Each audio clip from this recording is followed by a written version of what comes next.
I now call this meeting to order. In accordance with the Open Public Meetings Act, adequate notice of this meeting has been provided by advertising in the Star Ledger, El Nuevo Coque, Haiti Progress, and Luso Americano newspapers, and by distribution to administrative offices of the Newark Public Schools. A copy of the meeting notice was forwarded to City Hall for posting. This is an advisory board business meeting for Tuesday, February 17th, 2015. Thank you. Please rise for the flag salute.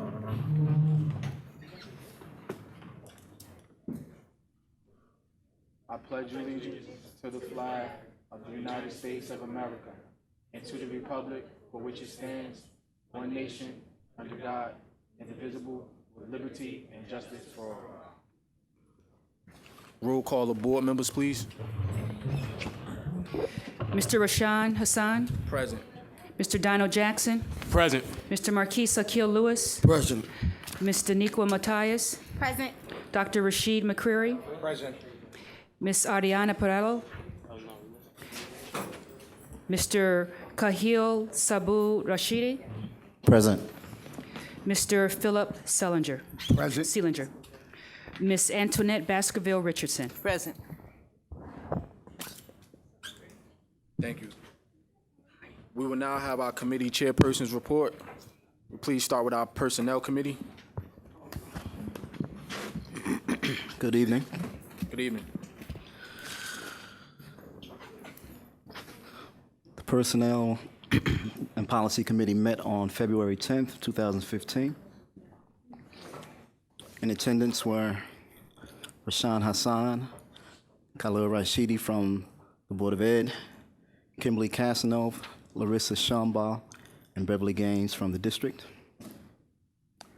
Subjects that were discussed were the analysis of the EWPS pool, the analysis of substitute teacher usage, teacher attendance by school location, and the talent monthly update. The committee received a report that detailed the total cost of EWPS from 2011 through 2012, 2012 through 2013, 2013 through 2014. The report also detailed the overall number of EWPS by title in the same years, and the report included the average length of time for an employee in the EWPS pool. In 2011 through 12, the total amount spent for the pool was $6,396,288 for 81 employees. 2011 through 2012 was $18,655,232 for 225 employees, and in 2013 through 14, $22,573,340 for 271 persons in the pool. The average length of time in the EWPS pool was 1.5 years.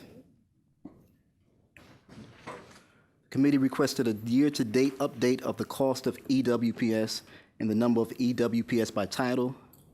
And additionally, the committee requested the number of employees who have been in the EWPS pool for 2 consecutive years.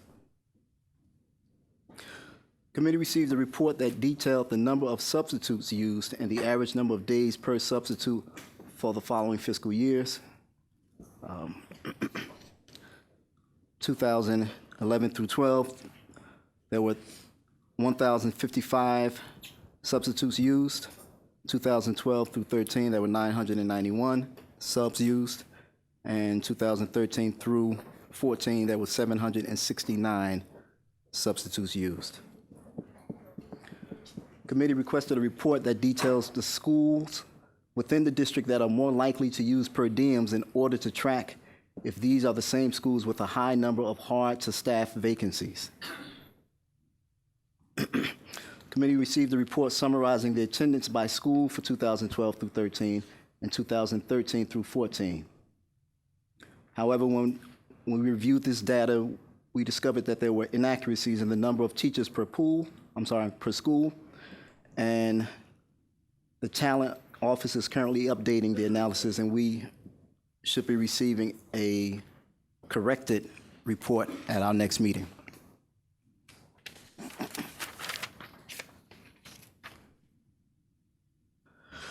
The committee also requested the definition of chronic absence for the teachers as defined in the teacher contract, and we anticipate receiving that at our next meeting. Following outstanding business was discussed, the Barron's esteemed substitutes. The committee inquired into the substitutes having content certification. Talent Office shared that all substitutes are certified based on state regulations as substitutes and do not maintain a content area certification at the state level. Also discussed was the District Evaluation Advisory Committee updates. Ms. Shambaugh provided an update on the meetings of the DAAC under the Teach NJ law and its focus on evaluations conducted in the district. During February's meeting, American Institute of Research presented to the DEAC members on the process in which evaluations are completed in the district. AIR will complete annual reports. The first report will be submitted in August, and the results will be based on survey responses completed by teachers, principals, and the NTU staff.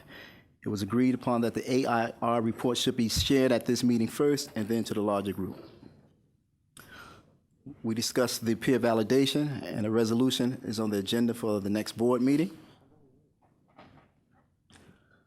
And the following talent monthly updates were discussed. The committee received a report detailing the current instructional vacancies. There are 144 vacancies across the district, 54 separations since January 1st, 526 employees on leave, 247 employees in the educators without placement site pool. We requested that the district give us and at the next meeting, we requested that they share their staffing policy with the committee. There being no further business, the committee adjourned at 6:33. So ends my report. Thank you. Mr. Rashidi, did you have any recommendations coming from your committee? Just the ones that we asked for, to get we asked for a deeper dive on the analysis. We asked for some more questions about the use of the EWPS pool, further analysis, because one of the questions was, how long do we anticipate the pool lasting? And we weren't given a definitive answer on that.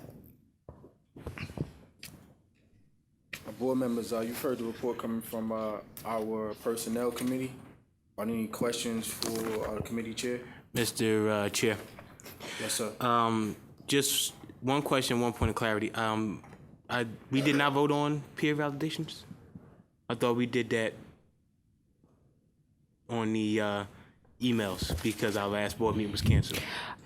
You did vote based on the emails, and there will be a ratification of that vote at next week's meeting to have it read into the record, made official, etc. Okay. Excuse me. Good afternoon, board members. Good afternoon, Ms. Wilson. And my next question would be, with the employees without placement, what are the employees without placement doing? Ms. Rodriguez, could you provide clarity from the district standpoint? Yes, as we discussed at the last SAB meeting, I think that was a question you had, Donald, as well. The EWPS folks are given the same opportunity to apply to positions across the district, and all of them are in positions in schools, except for those who, a very small number of individuals who are either assigned to the district office due to extenuating circumstances or the seriousness of why they were removed from the school. So all of them are in positions in schools, all of them are being observed, and they're going through the same evaluation process as their peers. And that's for teachers, social workers, and administrators? Correct. And they have the same opportunity to go through the interview process. We do have a fair where those individuals who want to apply for open vacancies may do so. They can interview directly with principals, and then principals will sit and determine whether or not they fit the vacancy either by content, subject area, or by skill.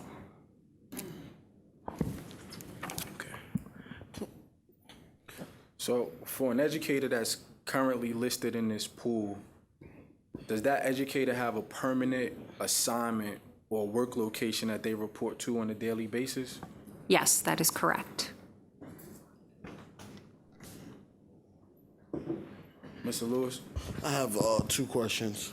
One question, if we can be provided with the data of how many of our principals actually live in Newark. Folks that are currently holding principal titles, how many of them live in Newark? And another one is how many vacancies do we have in our special education department? Yes, we can provide that information. Could that be provided back to the, and then they'll funnel it back to the board? So, somebody else. The second one was vacancies in special education.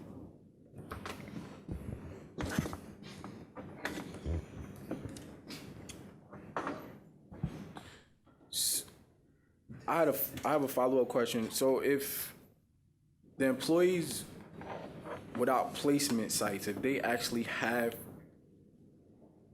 sites that they report to on a daily basis, why are they characterized as employees without placement sites? Because they don't live on the school budget. They're being budgeted by central office because the principal did not select them in a permanent budgeted position. So there's a difference between the budget process. We're using language that's related to budget. Got you. When we say that. So would it be safe to, I guess, from a budgeting standpoint, treat that spending the same way we do per diem spending? Correct. It's very similar. Okay. So if we look at the cost associated with the EWPS pool for the last 2 years and what the district is actually budgeted for, how have we fared up in terms of our actual spending in regards to the EWPS pool? Have we run under the budget or have we run over what's been budgeted for that EWPS pool? I would have to look back at the exact numbers. I don't have those in front of me to be able to tell you, but we can definitely provide that information. So if we go back to the last year's budget hearing for this current fiscal year that we're in, it was specifically highlighted that during the last 2 years, the district actually overran. It's overspent in that area.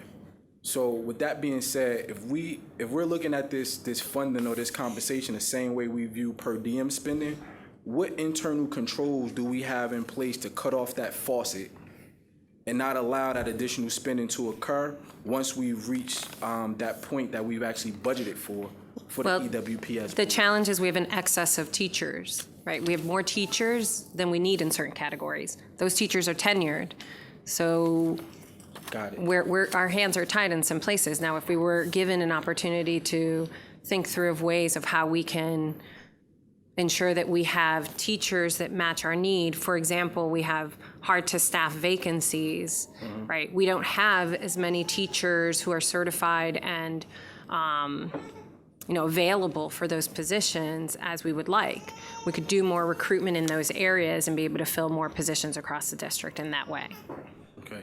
So if we go back to, anybody else had any questions? Because I don't want to, Dr. McCreary?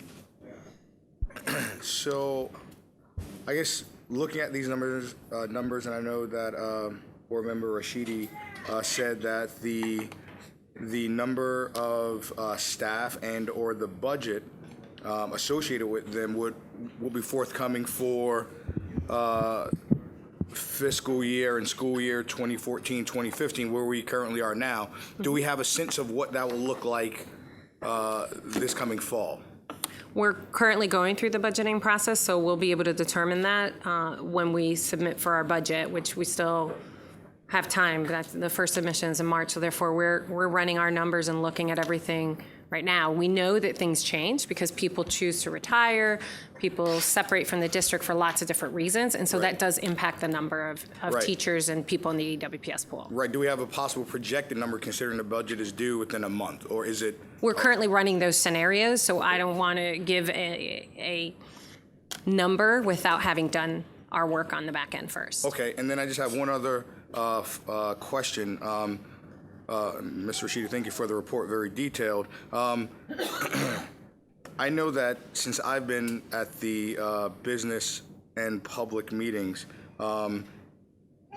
is Dr. Katzman or anyone from the special education department here and/or next week will provide any insight to where we are with special education? I know we had school closings, we had some consolidation, we had a program of mainstreaming more students that were classified into general education settings. How are those numbers? How are we doing? Can anyone speak to our special education population? We can take the question back and come back and give you information. If you'd like to submit those questions, we can definitely look into them. Dr. Katzman is not here right now, so she cannot answer those questions. Right. Well, I just asked because it's been on my mind, and she hasn't been at a number of meetings. So if Ms. Katzman isn't here, is there someone else that I can forward these questions to in the special, or is it you? You can send it to any of us, and we will make sure to follow up with Dr. Katzman and make sure you get an answer. Okay, good That's enough. not a problem. I don't have any additional questions, but I just wanted to make a point of clarity. If I'm not mistaken, the Program and Instruction Committee, you guys reported out about a meeting with Dr. Katzman when she came In January, yes. In January. To give an update on the lawsuit and the statistics related to that. So, Okay, but not to the detail of what Dr. McCreary just requested. yeah, perhaps there's additional detail that we could address at the next Program and Instruction Committee. Board members, if there are no further questions regarding the report from our Personnel Committee, is there a motion to accept this report? Motion. Is there a second?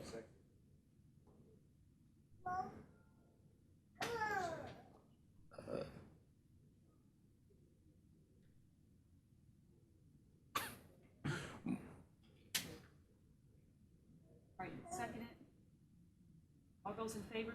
Aye. Any abstentions? We move on. Now have our committee report coming from our Operations Committee. Sure. Good evening. The Operations Committee met on February 9th, 2015. Last Monday, the meeting was called to order at 5:12 by myself. First thing we talked about was vacancies in our security department and facilities department.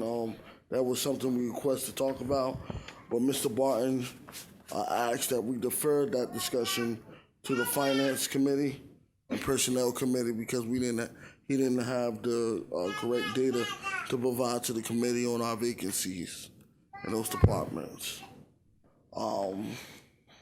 We then went on to talk about school safety.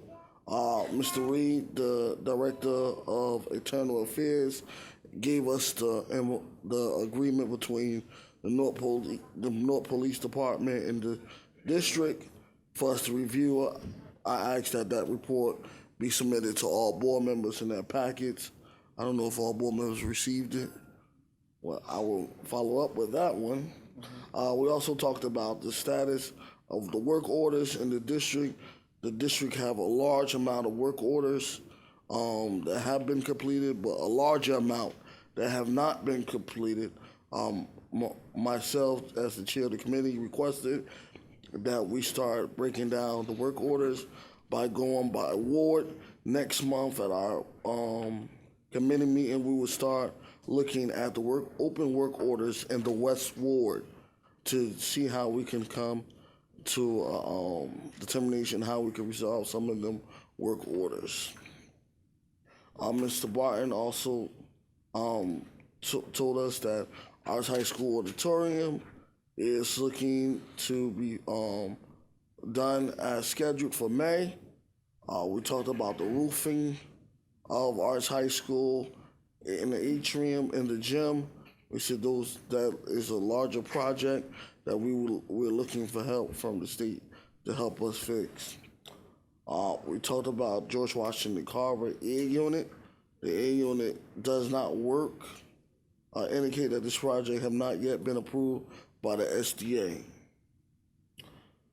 Mr. Lewis asked that we look into the air conditioners, do an audit of all air conditioners across the district, because graduations are coming up soon, so that in April we can start talking about plans of moving graduations into cooler facilities for our graduates. Mr. Barton told us to keep in mind that there's also high school graduations going on. Mr. Lewis reminded the committee that high school graduations go on at night. Most of high school graduations go on night, so therefore we can look into using our high school facilities to host other 8th grade graduations. Our security update talked about Barringer. There have been 2 fights in Barringer in the last 2 weeks. We asked, Mr. Lewis asked Mr. Gold to organize a community safety meeting at Barringer High School, where we would call in the sheriff department, the police department, and our school security department to discuss with the families of Barringer how we can come up with some solution on to make our Barringer High School a more safer and learning environment. We talked about energy savings. The district, Ms. Teller have informed the committee that the district have saved $500,000 on our energy savings according to her records. If we was to use PSE&G, we would have paid $7 million, and to this date we only paid plus $7 million plus $458,000. However, we saved $5,000 with using our third-party energy savings. Mr. Lewis then asked about the handling of permits and buildings. Mr. Barton informed Mr. Lewis that Mark Davis and Ms. Orr are now in charge of building management. The meeting was adjourned at 6:46 p.m. by Mr. Lewis. Thank you. Board members, you heard the report coming from our operations committee. Are there any questions for chair or members of our committee? Mr. Matthias? Was there a reason given for the number of open work orders? Well, that was something we asked about, and one of the reasons was with so much moving, consolidation, our staff have been overworked. With the lower number of staff we have, we've been overworking our staff and getting buildings together in preparation for the beginning of the school year. So our staff members have been working on schools that have been consolidated, schools that need to be fixed for September. So some work orders have been given priority over others and have been leaving us in the backlog. So the committee asked, that's why I asked that we as a committee start reviewing those work orders so that we can find a solution on how to close more cases.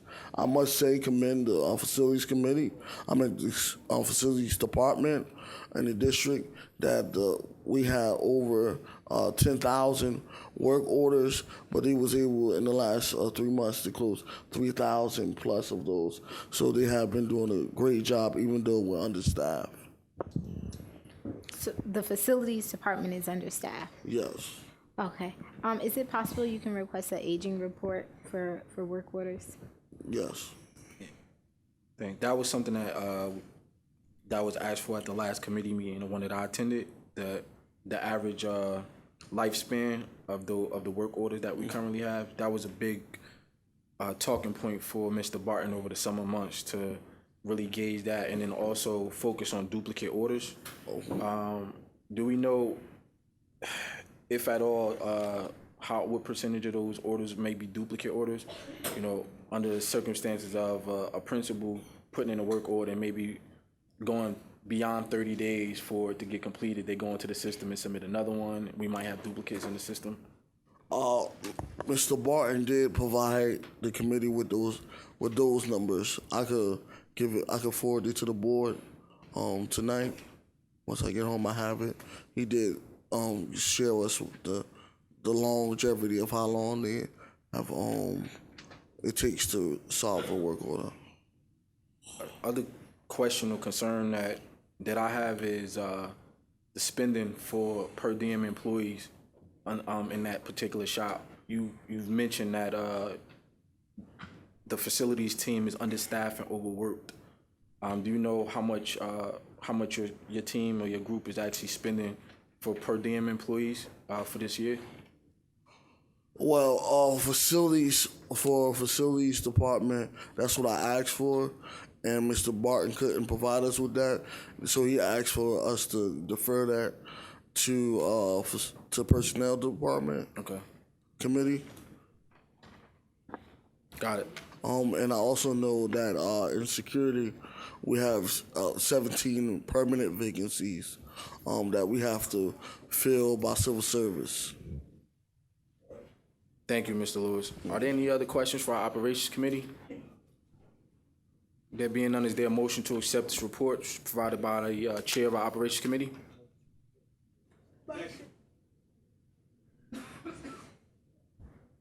All in favor of the motion, say aye. Any abstentions? Motion carries.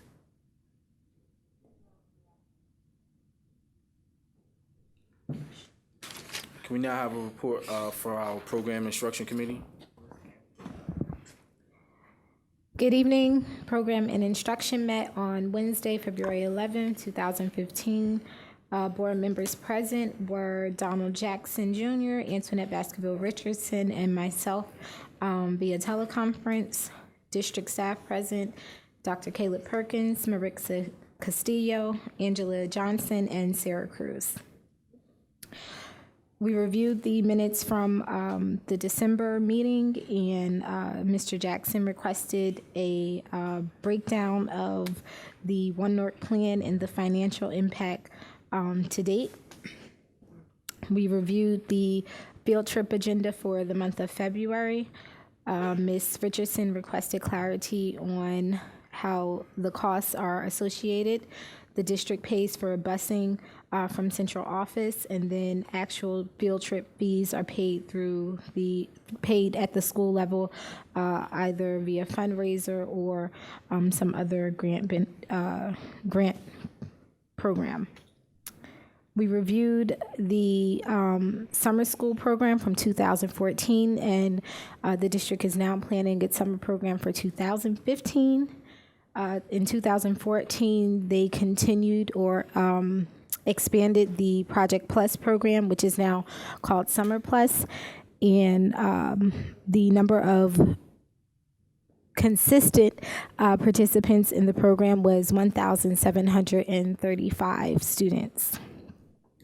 For this year, the program will reduce from 6 weeks to 5 weeks, and it'll still maintain the instructional portion in the morning and the enrichment portion in the afternoon.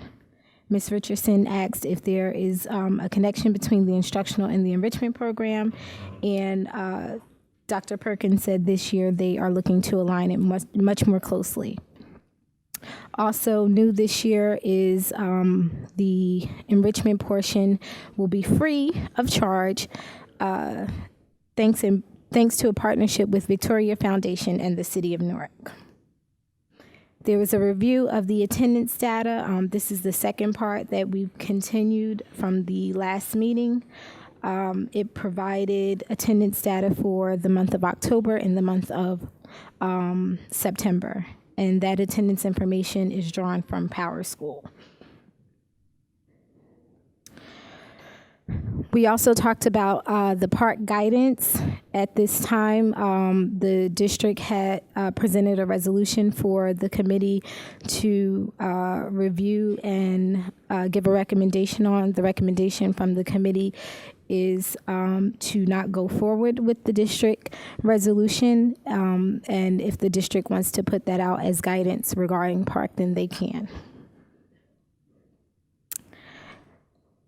We discussed the pre-K curricular supplements that is being done through the Bank Street project.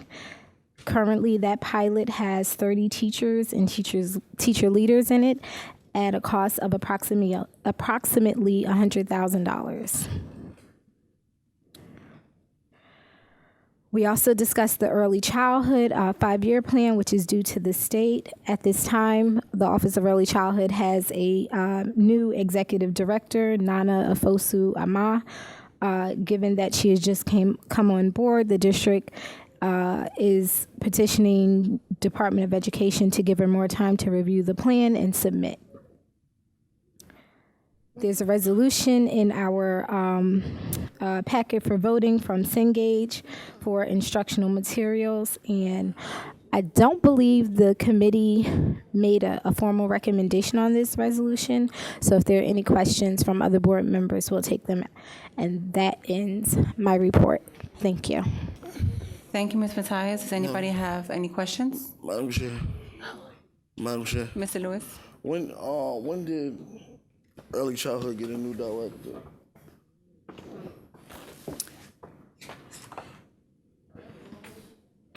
Dr. Perkins, do you want to answer that? Sure. So a new executive director joined our team last week, and we will have a formal announcement this week to the board, which was requested from the Program Instruction Committee, as well as key stakeholders in the community. When did the old director leave? There was the interim executive director that started when Sandra Rodriguez left in the spring. Her name is Samantha Latvelez. She's transitioned to another leadership role, and she continues to play a key role in terms of our implementation of our early childhood program. I mean, when was this board going to be notified of such change, such as early childhood? Because this is one of the new initiatives that the district took on. And I would think something this major, a change this major, the board will get some type of notification that changes happening in this department. Your comments are noted, and that is why we introduced this at the Program Instruction Committee, and we will have more information for the full board shortly. Chairman, lack of communication. Are there any other questions for our Program Instruction Committee? I know I stepped out momentarily, but what was the status of the resolution as far as the park assessment? The committee has decided not to make a recommendation for the resolution. I believe that the board had produced its own resolution at one time, and the committee feels that it would be in the best interest for the board to support that one. Although we leave it up to the district to provide guidance to the schools and principals on best practice. All right, so we is your committee prepared to move forward with that original resolution that was presented? We sent this back to the committee, I would say roughly almost 3 months ago. And the purpose for us doing it wasn't for us to, not to support what was originally put out here from the board, but to make sure that in that resolution that we were actually able to account for all of the community's needs as it pertained to the park resolution. So what did we not support with what was provided in that resolution that came through to the committee? So the discussion or the hesitation was behind the actual language in the district's resolution. It did not address having an alternative educational setting for students who choose to opt out. It did address, treating students fairly, not negatively punishing students or families who want to opt out, who choose not to take part in the park test. But what was communicated was that they could not assure that there would be an alternative setting for each student at every school. And so they did not want to commit to that in the language of the resolution. And without that being in there, the committee did not want to move forward and make a recommendation to support it. So the recommendation was not to support the district resolution. And excuse me. And what would be So that's the only element, right? So did that have additional information aside from what was originally brought forward from the committee the first time? Was that the only thing? Did we recommend to scratch that part, or like? The resolution, and as chair, I'm just giving you the overview of what happened. If other committee members would like to weigh in on it, but the majority of the committee felt without having that piece in there, the language of an alternative setting, correct me if I'm wrong, the committee was not recommending approving it. Mr. Chair, Mr. Jackson. this is what the district proposed at our committee meeting, okay? The resolution that we proposed, that a board member wrote, that we introduced here at the business meeting, specifically said, I don't know if you want me to read it or not? If you read it, please. Okay. So it says, whereas the Newark Board of Education recognizes that some parents choose to have their child or children opt out or decline to take one or more of the standardized tests. Excuse me, I apologize. I'll start from the beginning. Whereas the Newark Board of Education recognizes the district is mandated by the state to administer certain standardized tests to all students, and whereas the Newark Board of Education recognizes that some parents choose to have their children opt out or decline to take one or more standardized tests, now there be it resolved, it is the policy of the Newark Board of Education is broken up, unfortunately, with educational opportunity not to punitive responses, including, I'm sorry, pardon me. We'll go back to my other phone because that's too broken up.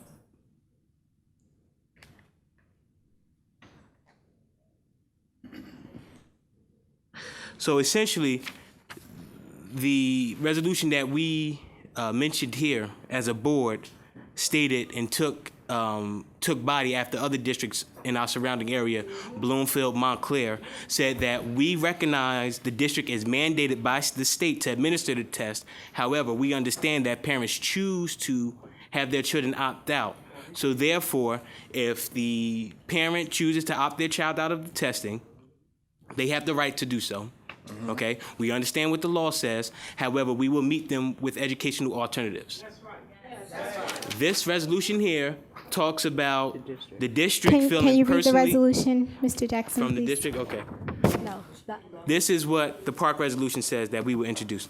Newark Public Schools is working to ensure that Newark students graduate college and career ready. We believe that it is our students meet the new Common Core standards developed by researchers, educators, and bipartisan leaders across the country. They will be on the pathway to succeed in college, careers, and young adulthood. The Partnership for Assessment of Readiness for College and Careers is the test that New Jersey and 8 other states have chosen to measure our students' ability to meet these new standards. We know that raising the bar for our students will help level the playing field in New Jersey, the United States, and the world. Meeting new standards will take time, but we know our students can reach higher with great teaching, better support, and partnership with families, which is why the district believes it is important for every student in Newark to take the park test. In the coming weeks, NPS will continue to work with the students, schools, and families to ensure that they know what is on the park test and ways they can prepare at home for the test. The district will not use this year's test to hold students back or in any way for their grades. Steps NPS has taken to cut down on the number of tests or students are taking wherever possible, and the importance of getting 100% participation to ensure we know where all students are in the journey to becoming college and career ready. With all the information, if families choose to opt out, the administration and the board will put in place systems to ensure all treated with dignity and respect. Principals are developing school-based testing plans detailing all aspects of the test administration and will be approved by the district. Each plan includes specific contingencies, including but not limited to students whose families elect to opt out. We look forward to working together to make sure that the park is a positive step in our effort to help all students get on track toward college and career readiness. That's what the district proposed. right, so as we move forward, I'm not speaking for the entire board, but I think we did at some, obviously, state that we wanted to make sure that we had a resolution that we brought forth, that we supported as a board, that met the needs of the community. Correct me if I'm wrong, but from what I'm hearing, there are just certain elements that we wanted to have added into whatever the district provided to us. I would ask that from your committee, Ms. Matthias, if you guys can take the original resolution that we developed and utilize those elements that your committee did support from what the district provided, and put that together to make a sound resolution that speaks to the entire needs of the community. The district has already put there what elements of it they do support, and we need to have something brought before our board so that we can move forward with it. I shared that information with the committee. I will schedule a conference call to see if we can have something to put forward before Tuesday. So, Mr. Chair? Yes. So I'm not understanding. I understand that we need to have a resolution concerning Park. Now, what was exactly the problem with the original resolution that we presented? The original resolution that we presented when we had our first discussion about it, we sent it back because it had verbiage in it saying that X, Y, and Z shall be a district policy. That's what the first discussion was about. And then we referred it back to committee from there. So that there could be discussion with the district, so that we didn't put in a resolution saying it was policy and then have the district come back and say, no, we're not implementing said policy. So that was the basis of that discussion. So if we just change the word policy, then we should be all right. That was recommended too. Chair? Yes. It's really frustrating when I actually draft the resolution back in the month of November, December, that we are still, working around the same resolution, and we're already in the month of February. Agree. The test is going to be administered in the month of March. From what I am seeing excuse me? Oh, in 2 weeks, as a matter of fact. What I do see is that the district once again is trying to go around and do what they please to frustrate the board members, so we do not do the actual work, and the community are stuck with what the district, has always been giving them, which is not another option. I believe that if we just change the word policy and just change that word for the business meeting, we should already, approve this resolution, because we are giving too much runaround for the same exact problem, for the same exact resolution that other cities here in the state of New Jersey already opted out of this resolution.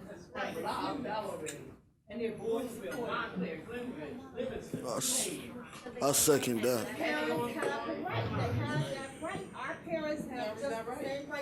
Could we please have order?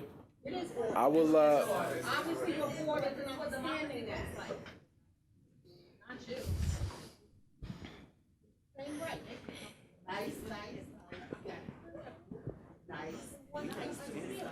So the floor is open. However the board sees fit to move forward with this. Mr. Chair. Mr. Chair, I truly support what Ms. Vice Chair said and what Ms. Jackson said. We just changed the word policy. I think we need to do, what this community want. They want to opt out. We need to support it. Myself and Mr. Jackson, we went to the Essex County meeting, Board Association meeting, and it looked like the county is going to not support opt-out, but it's look good if we support opting out, because that's what our community want. So I support, just changing the word policy.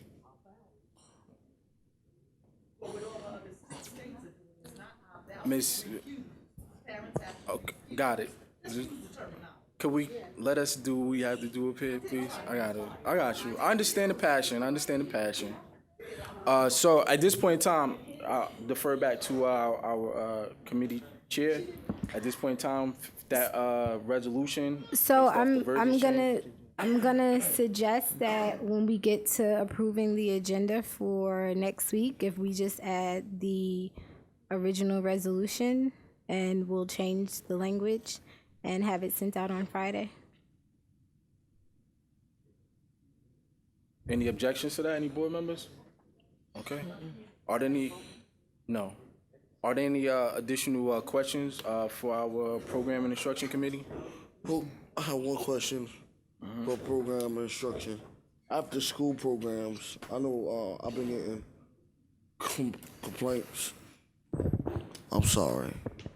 I know that I've been getting calls about after school programs being shut down across the district. Do we have any, did the program instruction talk about any of the after school programs being? Do you have specific schools? I know or- Harriet Tubman was one school. Now, Harriet Tubman has two different after-school programs. They have the school-sponsored one and then the parent-sponsored one where you have to pay a fee. Do you know which one it was? No, I don't know which one it was. Okay. But that's good information to know. If we could just get some information on that, Okay. on what programs are still going on, Okay. after school programs are going on. And if you could just send me any schools that you do know, and Dr. Perkins will check and see. Thank you. Thank you. I have a question. Chair Matthias or Dr. Perkins, if you could assist me with this. How true is it for anybody who wants to register their child into pre-K that the enrollment opens up on April the 6th? We are currently aiming for the end of April. I think it's April 20th. That's the date for the common application. But again, that's something that we're currently working with the private providers and a number of folks on that specific question. One of the things that I feel that we need some more transparency in this sense, that parents who want to register their children because of the One Newark and the open application, they thought or they seem to believe that they could have enrolled their child within the first, within phase Right, one. right. And then they come to the surprise that they can't. When they tried to enroll, there were only 3 schools that were available for enrollment, which was 3 Right. charter schools. I forgot the name of the Right. schools, were they? But they should, or the district should put either a press release out or something out to let them know that they must apply for the April 6th, because people are confused with that. I appreciate that input. I think that's very important. You're right in terms of getting the word out, because it is a difference from previous experiences. So, Dr. Can- Perkins, if we as a Mr. district, Hassan, I'm sorry. I just wanted to add something to. Traditionally, the enrollment for preschool has always been in April. It's always been separate from the district's enrollment process. Last year, because they had the early childhood in the hubs, they added preschool in, but preschool has always been in April for early childhood. Clarity, people are confused. They think that it's included with the One Newark application. Okay. so to your, Ms. Perillo, you stated that there were 3 schools that were listed there. Correct. They were charter schools. Correct. And if you wanted to, a person could have put their kid down for pre-K in one of those schools. Those 3 charter schools. So my question is, if we as a district are not accepting registration from parents until April, why are we producing an application where the only option there are charter schools during that time? If we can't enroll in no public schools until the end of April, nobody should be allowed to enroll their kids in the pre-K, because now, if I'm a parent and I'm uninformed about the process or don't have as much knowledge about it, I'm gonna probably enroll my kid into a charter school by default. So why would we set ourselves up like that? And I know it's, the discussion should always be about educating children in the city of Newark, period. But let's just be honest, when we can't survive with the accelerated growth of charter schools, and I don't think that putting that out there, and allowing those parents to register for those schools helps us in any way, especially if there are parents who wanted to register for no public schools. I hear the concern. I think just 2 points of context. One, their memorandum of understanding allowed them to include the pre-K. It is only 10 classrooms, which is about 1% of the overall population for pre-K. But your point is still taken. I got you. But next, Miss order, please. Mr. Hassan, tired. is it possible we can find out from Gabrielle how many parents actually did preschool applications, and then if we can go back to those charter schools and say, for those parents, just have them reapply in April so that it's a fair, if they want to, so that it's a fair process. We can at least ask the question, absolutely. Thank you. Mr. Chair, Mr. Lewis. when we talked about this collaboration of public schools and charter schools, the superintendent put it straight out there that there will be some type of understanding of a level ground playing field. And what I'm seeing is a disadvantage playing field when the charter schools, I have nothing against charter schools, so please don't say that. I just serve on a North Public School Board, so it's my duty and obligation to protect public schools, all right? So my problem is when I drive around the city, I see big old posters and banners advertising charter schools, and then I come to a meeting and find out our district is helping the enrollment of charter schools. So do the superintendent work for the charter school corporation, or do she work for North Public Schools? The sole obligation is to be promoting North Public Schools. Our agenda, it's supposed to be our agenda. We don't control the charter school system because they will tell you in a minute, Cam Anderson can't tell me what to do, right? But she claimed that she have a partnership with them. When we put students in charter schools with the notion of parents believing that we still have control. And that's the thing. Our challenge as board members is people come to us and they say, well, y'all put them in the charter school. Why can't I get transportation for my kid? The charter school said, we don't give transportation. But no public school said, y'all give transportation. It's a whole big miscommunication between the district and the charter school system. And then when it comes to government governing the district, it put us in a limbo because parents believe that we have control over the charter schools when we don't. But we have a superintendent who wanted to control it all. It's like a mouse, hungry, want the big piece of cheese and a small piece of cheese right here. And when a small piece of cheese is quicker to get to, they try to get to the big piece of cheese.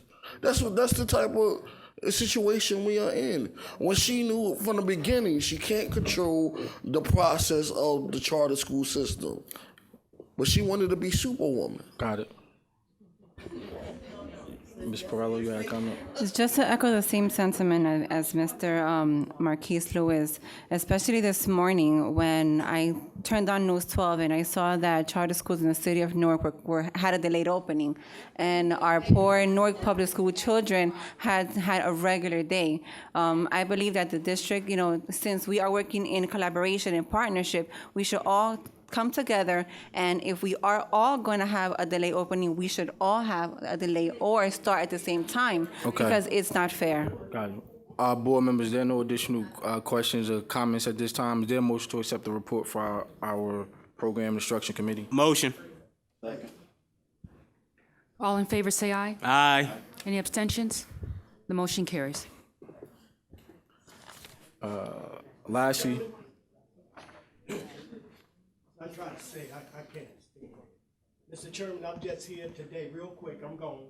It's just to ask you with Mr. Brad Hagley, Deputy Superintendent. Okay, I'm here now to have a bus load out there, and I was here to tell you that you must go. I gotta go and tell them. That's the only reason I'm here.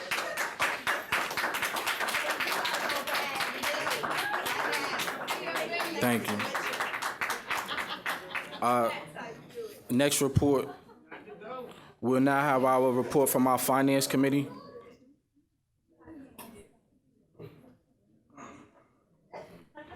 Can we please have order? Thank you.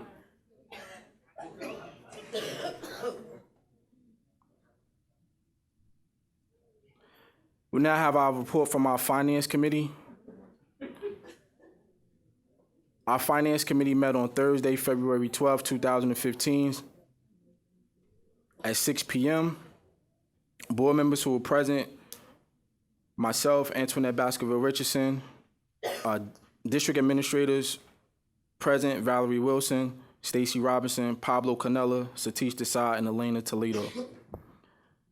We covered the following agenda items from our finance reporting items: Board Secretary's report, Board Treasurer's report, Transfers and Modifications report, Payroll Summary report, authorization for operating checks, authorization for district travel, and the 2014-2015 Joint Transportation Agreement for Gloucester County Special Services.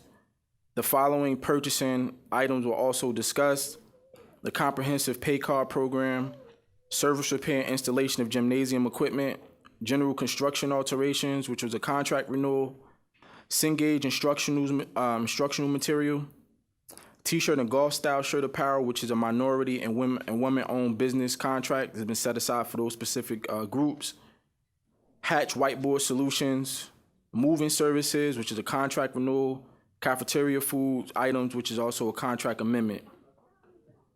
There were two facility construction items that were discussed. The first, roof repairs at Chancellor Avenue School. The second was roof replacement and masonry repairs at Abington Avenue School. There were also two items for open discussion. The first was a resolution for the acceptance of the Newark internal audit regarding anonymous complaints regarding fire and security drills at McKinley Avenue School. And there was also discussion regarding the resolution to accept this corrective action plan, which will be discussed later. The committee reviewed the board secretary's report and specifically discussed the account balances and the process for reimbursement of grants provided to NPS in the area of early childhood. Additional information was requested for the cost of moving services used by the district. The committee requested details for the cost of moving per NPS site from last school year. That information is forthcoming. The committee also discussed a list of cafeteria food items that are covered under contract number 8413, and our registry is also itemized as item P8. Details were provided to the committee by the school business administrator. The committee also requested further details on contract number 8330A-1, and is currently awaiting a list of schools that will benefit from these services during the current fiscal year. Facility and construction items were reviewed by Satish Desai. Mr. Desai provided clarity on the scope of work for each project and the benefits of having such work completed. Discussion concluded with a review of the internal audit and corrective action plan for McKinley Avenue School. No further business was brought before the committee, and the committee saw fit to move forward with agenda items for voting by the full board. The meeting was adjourned at 7:12 p.m. So into Finance Committee report. Are there any questions? Mr. Jackson? Mr. Chair. Yes, sir. I guess my question is going to be a little too general, but we all need to know, what is our financial state for the next school year? So after this, we're going to go into the report from our Budget Committee. That's the next report that's coming, because I had to do them as two separate items because it was two separate committee meetings. Can I answer that or speak to that during that, if that's okay? Are there any additional questions for the finance report? There being none, is there a motion to accept the report? Motion. Second. All those in favor say aye. Aye. Any abstentions? Nope. Motion carries. I'll now provide a report from our Budget Committee. Our Budget Committee actually has had two meetings so far. The first took place on January 29th, and the second occurred on February 3rd, 2015. The meeting that took place on the 29th provided us some budget to actual reporting to show how we were trending with the district spending in key areas. If we move forward to February 3rd, 2015, we had the following board members in attendance: myself, Daniqua Matthias, Antoinette Baskerville-Richardson, and Ms. Adiana Perello, who joined by phone. From the State Department of Education, we had Dr. Lee Nunnery II. From the district administration, we had Superintendent Cammie Anderson, School Business Administrator Valerie Wilson, Director of Strategy Gabrielle Wyatt, Shawea Hamilton, Assistant Superintendent Dr. Caleb Perkins, Tom O'Day, who is also providing budgeting support and serves as an additional resource, and Travis Reed. The meeting was called to order at 6:07 p.m. The meeting began with the announcement of the budget committee members. The names that I just previously mentioned as attendees are all members who are serving on this budget committee, with the understanding that we reserve one floating seat for board members so that we can have more board members have an opportunity to engage in the budget discussions. For the first meeting that occurred, Ms. Matthias served in that capacity. The next board chairperson that will participate will be Mr. Lewis. The timeline for the budget development and presentation was discussed, and it was determined that the budget hearing will occur between March 23rd and March 30th.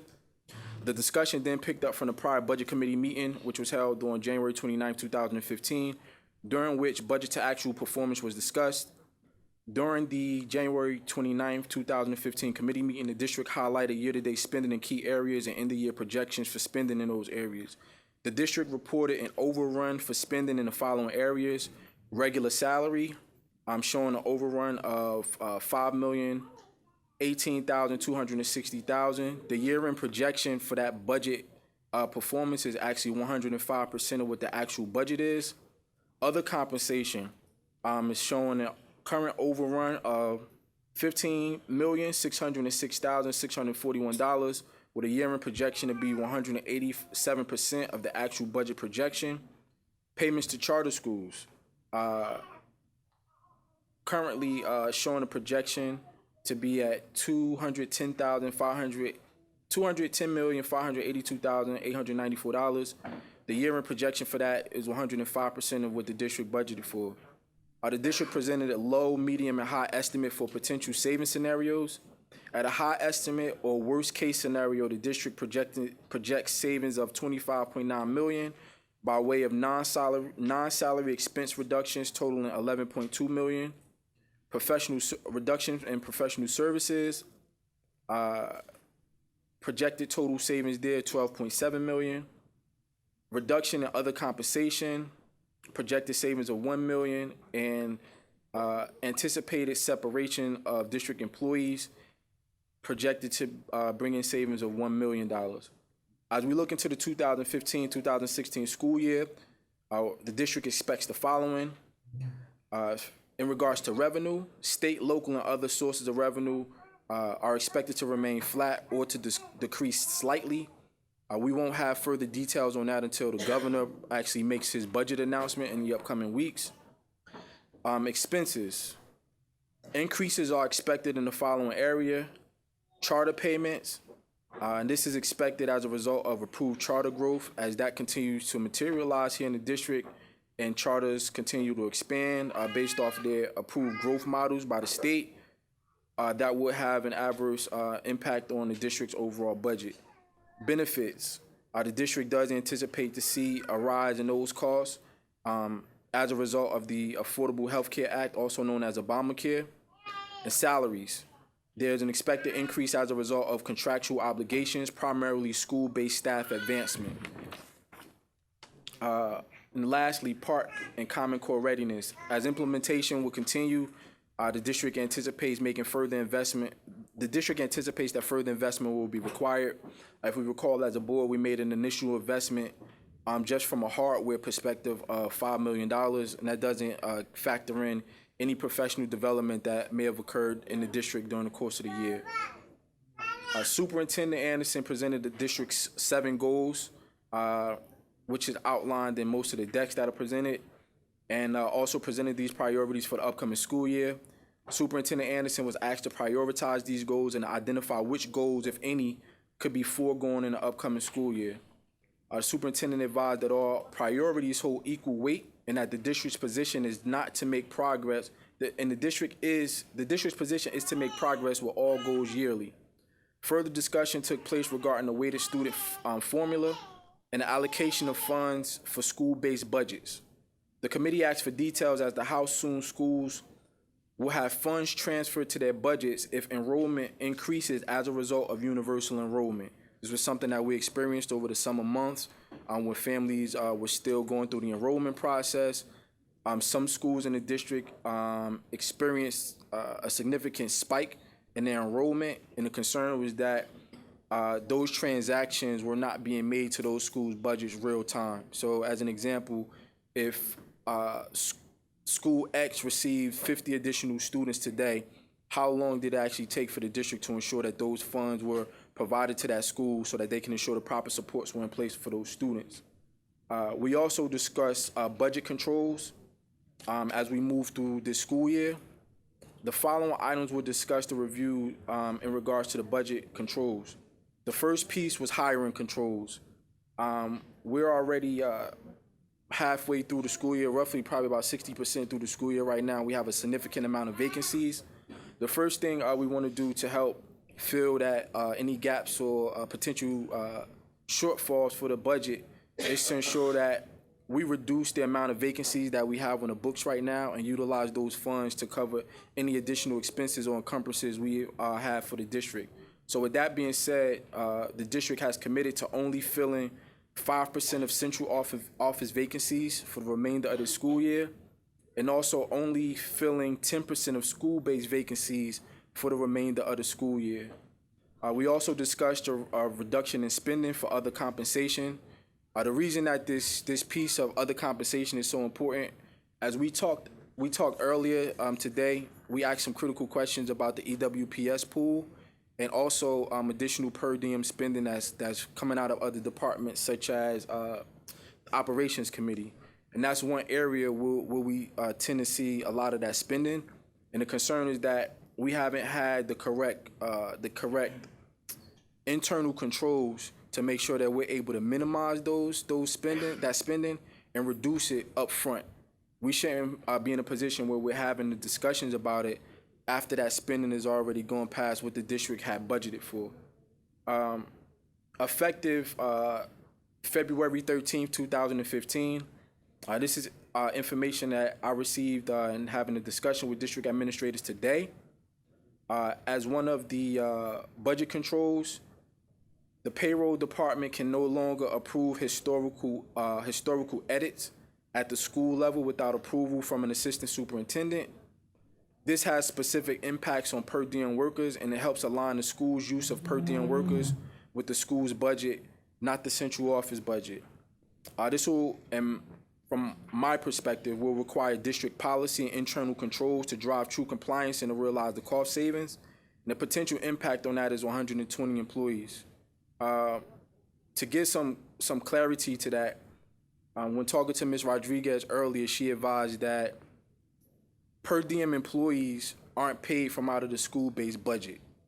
And according to the district, what they found in some instances is that while a principal may have a specific vacancy on his or her books, instead of filling a particular vacancy, they utilize employees that fall in those pool or that category of per diem, and they continue to hold whatever funding they had in their budget.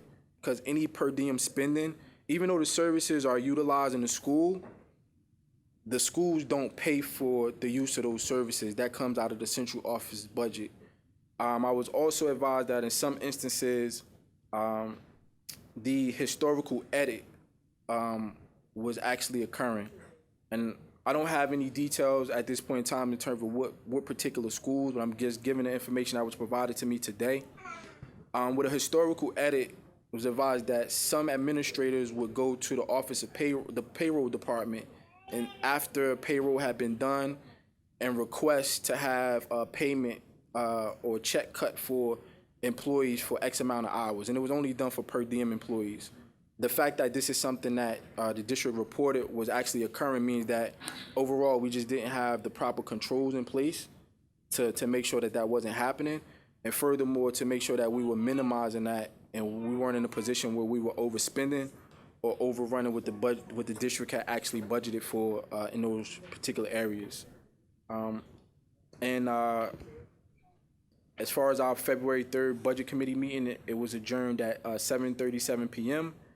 And correct me on this, Madam BA, we did receive, we have finalized our budget schedule, and we've made some additions to budget meetings that are going to occur. Good afternoon, Chair. Good afternoon, board members. Good evening, rather. I have made modifications to the Budget Committee schedule. You should have received an email from my office from probably Wilma Davis today, which indicated that the Budget Committee will not meet on the 19th or 26th of February, but we will in fact meet March 3rd, March 10th, March 19th, and the 26th of March will be our public hearing. The location is yet to be determined. The 26th of March is the public hearing on the budget from 6 to 8. Mr. Brown, you will be my witness that I did say it, because there will be some who will say I did not. March 26th. Budget hearing to be, I'm going to give you the dates again, and we will also meet on the 31st. So mark your calendars for the 3rd, the 10th, the 19th, and the 31st of March for Budget Committee meetings. Okay? And I think that's about the updates I want to provide. Yes. Okay, so I have a question. If I'm not clear on this, if the district is only going to fill a certain percentage of the instructional vacancies, does that not mean that principals would have to keep per diems in place in those positions that are not being filled? You want me to answer? You can answer that one. Ms. Baskerville, what it means is that by filling 10% of the vacancies, as Mr. Hassan indicated from the report provided by Ms. Rodriguez, that we do need to curtail our spending. However, critical instructional vacancies will not be sacrificed for that. So if we found a candidate in a hard-to-fill position, we're going to, or category, such as bilingual, such as math, such as science, we're going to take that candidate now, right? The other candidates where we may have an abundance of EWPS people in English or early education or the elementary levels, we would then try to make a match from the EWPS pool. So it is not our intent to necessarily not fill vacancies, but it is our intent to curtail spending. So if you're filling with somebody who's already here, who's already on the payroll, and if there's a prime candidate that you need, we will hire that. Thank you. You're welcome. But in all other cases, a per diem would have to stay in those instructional positions, correct? If we don't find a match from the two categories I gave. Thank you. Mr. Jackson? I know I talk about this all the time, and I even mentioned it before I came on this board. With our financial state, looking down the road, now here we have EWPs and this, that, the other. Has the district reevaluated its plan? And what I mean by that is central office. For years, the district has been known to be very top-heavy, so to speak. And it seems like we have so much at the top that the funds fail to trickle down to the school level where they need to be because we're spending in central office. So I want to know the district's plan into cutting the spending here in central office, especially in terms of salary. Let me see if I can bring up some statistics that I'm doing off the top of my head. Over the last 3 years, less than 2% has been taken from school spending. So the cuts that you have seen have occurred mainly at the central office. There was a time when we had directors in every curriculum area. There was a time when we had supervisors in all of those areas. Yes, have we hired some people, but not to the level that we were a central office before. I can tell you that the central office is still under consideration for further reductions. I can't tell you what they are because we haven't decided that. But we are looking at central office. But we also have to be realistic and look at the fact that, one, we have less schools. Two, we have less students. And therefore, there has to be some cut at some point. Not that I am advocating that we cut schools. Let me repeat that. I am not advocating that we cut schools, but at some point, you have to look at those numbers, and they have been massive. Let me point out for you that in 12-13, we had a fund balance of $41 million. In 13-14, we had a fund balance of $31 million. In 14-15, we had a fund balance of 18.5. In 15-16, we will have a fund balance of 4.9 million. Those numbers speak increasingly to the reduction of available revenues. Okay? Not only have we had those kinds of reductions, but we have also lost students, not only to charters. If you look at the numbers separate from charters, since 2007, the district has lost almost 5,000 students. Ms. Wilson, definitely understand that. Two things. For one, I will offer my assistance in helping the district find ways to, how you would say, trim the fat. And let's just be honest. I do understand the district has cut from central office, but quite frankly, it seems like it's not enough, particularly when we're giving out bonuses as if this is a private corporation. And, I'm just speaking from, facts that I know of. And again, we are hiring here in central office, God knows what else. Because unfortunately, and this is no disrespect to anyone, but unfortunately the district is not truthful with information given to us as the board.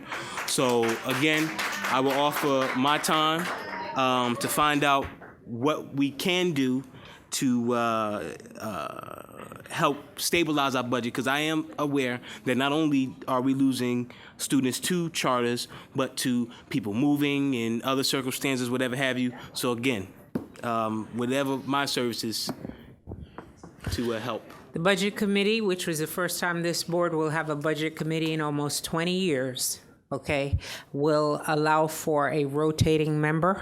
That was the way it was set up, and the Budget Committee's role will be to work with the district on looking at the cuts, looking at the availability of revenues, looking at expenses, and looking at what it is that we have to do. So it will be, in my expectation, a joint effort. Yes, ma'am. And the information I provide to you is accurate. No, Ms. Wilson, I am not doubting your information. However, I do know our chief commander does not give us the proper information and likes to distort information and likes to misuse our recommendations, misuse our questions, and give us what they feel like they want to give us. Ms. Wilson, I'm not at all challenging, your expertise in your department at all. I'm simply stating that we need to do something to save North Public Schools. Got it, Mrs. Dr. McCreary? Dr. McCreary, you got a question? Yeah, actually, I don't know if it's so much a question, but more so an observation, right? So I understand the financial realities that Ms. Wilson spoke of. However, when we talk about the reduction of students, roughly 5,000 or more, right? And yet, since I've been on the board the last 2.5 or so years, I really can't put my finger on a positive educational initiative that we have launched to the community to actually either retain and or bring back students to the district, right? Because think about it. For all the data that we present, failing test scores, standardized and or whatever, decreased school enrollment and or attendance, and then we say, well, NORC is a viable system, but yet, similar to what we spoke about earlier today in terms of the application process, what the application process is, only having certain schools and or types of schools listed, we are doing ourselves a disservice, and I'm not sure if this is being addressed outside of the money that we have here within the district. Yes. I wanted to respond to that. So I think you're absolutely right. That was also a point of discussion during our budget committee. One thing we've received over the last 2 years from the district is a projection of what charter school payments will be, right? But what the district hasn't provided us with is their plan or their projection to minimize or reduce the payments that we're sending to charter schools. And the only way that we can do that is, to your point, launching great education initiatives, making Newark Public Schools more competitive, and so that it is a viable option for families in this community. So regardless of what great programs or initiatives might be in place right now, I think it's extremely difficult to really put the kind of support and resources behind it when 23% of the operating budget for the year went to charter schools. And you couple that with the fact that 60% on average, and this is just not Newark Public Schools, but most school districts, about 60% of their operating budget goes towards salaries and benefits. What do you really have left to send down to the schools so that they can implement these programs and initiatives on the ground level? Now, we couple that with the fact that we have this excess pool of employees that carry a significant weight, right? So we have all of these compounding issues that are adding pressure. And the bottom line, when you think about it, to relieve the pressure, from my perspective, you can't have the cake and eat it too. So you need funding to put forward any initiatives, right? But if we have this excess pool of employees that's holding up those funds, in my opinion, that's preventing us from getting the money down to the school level. So we're not going to be able to make that, and we won't be able to make that sound plan. It's not to say that we don't have that excess pool of employees, but we can't continue to be in a position where we consistently run over what the district has budgeted for as it pertains to those pool of employees. If the district is budgeted for $11 million, we can't go through the year running a budget where the district ends up paying $21 million towards that particular budget. And that means that we got to do better. We have to work on getting those educators in the classrooms so that we don't have them in that particular pool as an excess fund.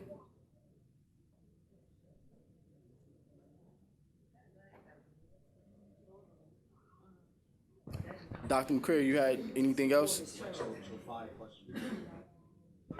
Dr. McCurry's question was, what does our budget look like minus charter school payments? So we have $1 billion budget. $200 million of that budget is grants. So that's money that's earmarked, set aside, whether it's titled money, whether it's IDEA money, or anything else that's a grant, federal or local. That leaves us with about $800 million operating. What is left from that when you pay a $200 million charter school payment is somewhere in the neighborhood of about $600 million. $390 million goes to schools of that money. Okay? Now remember, at the central office, there are school-based activities. So your per diems are based out of central office, right? Your custodial people are based out of the central office budget. So you take those away, you've taken another portion of the budget. And then you get to what is truly central office. Budget hearing, March 26th. That room should be full. Are there any other questions? Yes, I have a question, and I have a couple of comments. My question is to Ms. Wilson, the budget hearing on the 26th, that is where we take the vote, correct? Okay, so I'd like to know, what is the agenda? You said there would be a meeting on the 31st. What would the agenda of that meeting be? there are two submissions of the budget. There is a March 9th submission. Both are required by statute, and there is an April 9th submission. Between March 9th and April 9th, you will have changes to the budget. So those changes will be what we discuss at that last March 31st budget meeting. Any ones that occur after the hearing and occur as a way to balance further. So, additional question, then you said there's a March 9th submission. That is the preliminary budget. So then why is our meeting not until March 10th? If I got the dates correct. March 10th, March 10th, and Third was the first it's the 3rd is your first one, right? Then the 10th. Your 10th, Okay. then the Okay, I 19th, got you. right? And then the Okay. 26th for the hearing, and then the 31st, and then you submit in April. So then there's just one prior to the initial submission. One Yeah, meeting. because that's your preliminary. So the budget hearing should be a discussion of your preliminary budget and give the board a full flavor and idea of what the cuts would be that are going to go into the final budget in April. Okay. All right, thank you. So I just also, Chair Hassan, I just wanted to just respond to what you were saying regarding the employees without placement pool and that pool or the elimination of that pool enabling money to go for instructional purposes. But right now, and correct me if I'm wrong, we have a deficit, and that employees without placement pool, in one way of looking at it, has created a lot of that deficit. If we did not have that pool of people at this particular point, it seems that what we would just have would be less of a deficit, not that we would have those additional monies to work with. And my other point is that, yes, it takes money to do anything, but I think we also have to separate the fact from the money, the fact that there is planning that goes on for what the educational programs in the district will be. And what I think that I'm hearing from Dr. McCreary and other board members is that planning and those programs, that there's nothing that we can point to the public that is new and that is innovative to make them want to bring children back into the Newark Public Schools. And the other part of it that we say so often is that those programs that we do have that are wonderful and that are innovative, that we do not publicize that. We don't have the ability to spend money the way that charter schools do to publicize and promote our programs, but with whatever ability we do have, that we're not adequately doing that. So I think that money is fundamentally important. I think that, we need a superintendent who's going to push the governor for full funding. I think all of that. But at the same time, the planning that we do needs to be innovative, it needs to be exciting, and it needs to be publicized to our community. And that is something that can be done, because it's done. It's just not done in a way that's beneficial. So that can change regardless of money. Well, if I can just follow up with what Ms. Richardson said, I mean, isn't that the goal and the purpose of the community engagement officer here in the district? Isn't that what that officer is supposed to do in terms of like promoting what we do throughout the district with their town hall meetings and school assessments? And I apologize.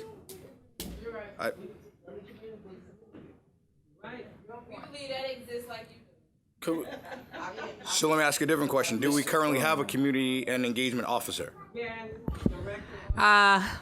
Yes, we do have a community engagement director, and that person is Reuben Roberts.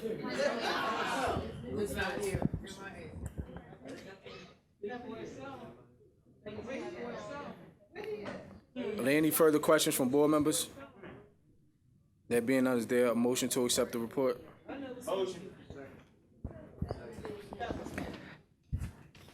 All those in favor say aye. Aye. Any abstentions? Motion carries. We now had a review of agenda for the February 24th advisory board meeting.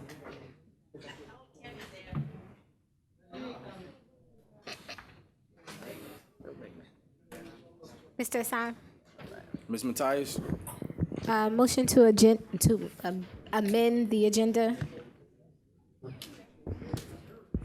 To add the park resolution to item 6.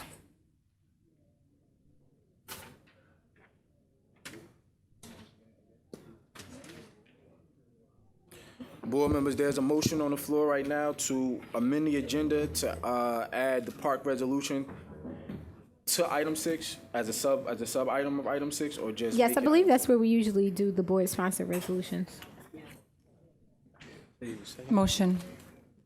Motion's already on the floor. Is there a second? Second. Motion made by Ms. Matthias, second made by Mr. Jackson to amend the agenda and then add the park resolution sponsored by the board as a sub item for item number 6. All those in favor say aye, please. Aye. Any abstentions? Motion carries. Motion carries. Are there any other additions, agendas, any additions or amendments that need to occur to the agenda?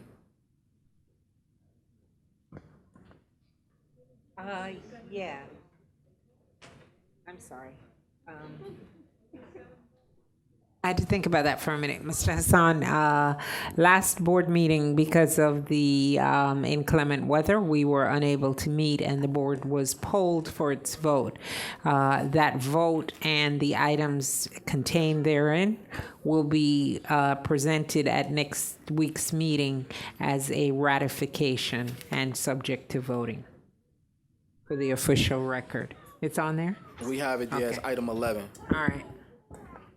Board members, are there any other additions, amendments?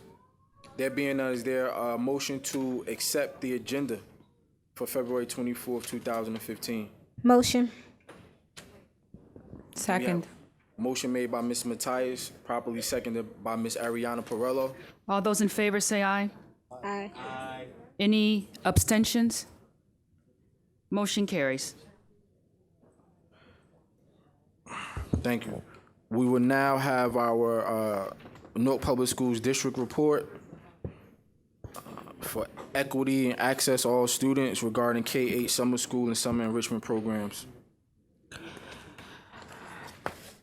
Good evening, Chair Hassan, members of the board, community members. This evening, we will be presenting the superintendent's report, and as usual, it will be depicted on the whiteboard in the back.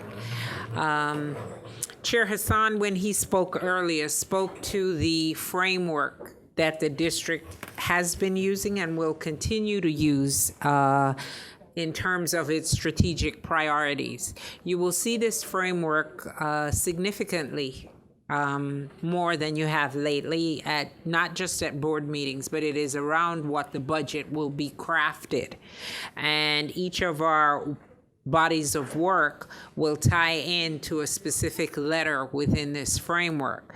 This evening, we will be talking about equity and access for all students in the summer school report that Dr. Caleb Perkins will provide. Dr. Perkins. Thank you, Ms. Wilson. If we could proceed to the next slide. I appreciate the opportunity to talk to the board and to the community about the K-8 summer program. It's something that we've presented a number of times to this board and gotten some great feedback and input on how to make it stronger. I wanted to share an initial draft of plans for 2015, having learned from experiences in 2013 and 2014 and including the input from this board.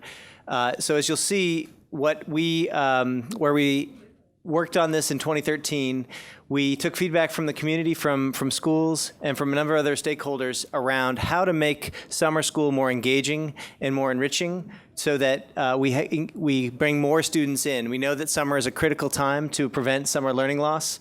And so we piloted a program called Project Plus that the Program and Instruction Committee weighed in on heavily that spring as we were developing it. The basic idea behind this program was to marry the enrichment programs that are so prevalent in the summer with the academic enrichment programs that also exist and to make it one program that married those two ideas. And from that, we were learning how to integrate our resources and in that way improving lots of outcomes, including things like attendance. So if you go to the next slide, we expanded this idea that Ms. Matthias reported on that we shared this past Program Instruction Committee, that we expanded on this to call a new program called Summer Plus, which means that all students in our K-8 program would have the opportunity to have an integrated experience matching academic programming with enrichment programming, with three main goals: to increase student attendance and retention during summer programming. We know that this is a struggle during the summer because there's a lot of folks coming and going, and there's a lot of folks that treat summer school differently than they do the regular school year. To prevent the summer learning loss that has been documented by many studies and has been something of interest across cities across this country. And then also to improve the coordination of services, because there's so many great resources in the city of Newark that are already providing programming, and we're trying to provide an effort to integrate them with our academic pursuits. So if we go to the next slide, if we break down what we learned from each of these goals, it previews what we're starting to think about for 2015 around our K-8 program. So first, with regards to increasing student attendance and retention during summer programming, we made weekly field trips the norm. We made many strong enrichment content programs connected to the academics of the day, and we had a very strict attendance policy, which was made stronger from previous years. And overall, as you can see on the right-hand side, we were able to ensure that we at least had 65% of our students consistently attending, which was an improvement from previous years given how summer school was structured. So that's one place where we saw some modest improvement, and we are going to work to build on that in the coming year. For goal 2, preventing the summer slide and reducing some student academic learning loss, feedback from this board has been making sure that we marry the enrichment side of summer experiences with the academic and not just make it more of what students experience between September and June. And that led to a richer program that also led to improved outcomes. So our pre and post tests for ELA and math showed gains in most of the grade levels in which we tested for those particular students, as you can see. And that was, again, we think primarily because the program is more enriching, more engaging by marrying the field trips and other experiences with the actual academic content. If you go to goal 3, to better coordinate all of the great resources that are out there in the Newark community during the summer, as well as the number of other programs, we began to have those programs serving English language learners, students in special education, to receive the same strong approach of marrying enrichment activities with academic approaches. And we are going to continue to build on that.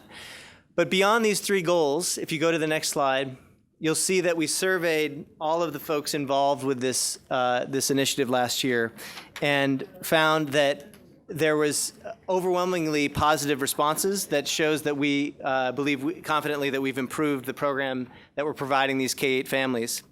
So the youth reported that they appreciated more project-based activities, more opportunities to interact with other academic areas beyond ELA and math. The families reported appreciating having longer program hours and more opportunity to have connection to staff. The staff reported being finding the program atmosphere more enjoyable and more satisfying. And then the principals also shared the idea that the connection to CBOs, community-based organizations, made the program stronger. There's still much we can do to improve, but we were encouraged by these survey results from this program. So going forward with 2015, we want to build off these 3 goals and include 3 additional goals, which is improving our coordination across all the various teams that work on summer school, to more directly link academic goals with social and emotional learning goals, which is what we've been doing in the district generally, and to better utilize the community-based organizations that are very active in the community during the summer, which we started to do, of course, through Summer Plus. So our initial draft plans that, again, we have benefited in the past from the board's input and the community's input on how to make stronger, but our initial ideas on how to address these goals is to, as again it says, improve coordination across all the various sites, and to really make sure that we're maximizing our resources in this time when we need to be more efficient, including providing more professional development for those teachers. That's goal one. And then if you go to the final slide, you'll see the second and third goal for this coming summer. One is to have more outcomes related to not only academic goals, but also social and emotional learning goals, and to include that in the expectations for community-based organizations participating with us. And then finally, to ensure that the community-based organizations are being well utilized and really matching their strengths. So again, we appreciate the time, the opportunity to share these draft plans, and we look forward to working with the Program Instruction Committee to strengthening this. And finally, I'll share, we look forward to a future meeting where we can share also the high school plans, as of course this is focusing on K-8 in particular. Thank you, Ms. Wilson. Thank you, Dr. Perkins. Where the hell is he? How do you justify anything based on such a small sampling? There's no way in the world you can say that you got optimal results when you have a sample so small. And I'm not a statistics expert, but I'm not stupid either. How do you justify this as a superintendent's report? We finished. Ms. Holder, Ms. Holder, could we have an order, please?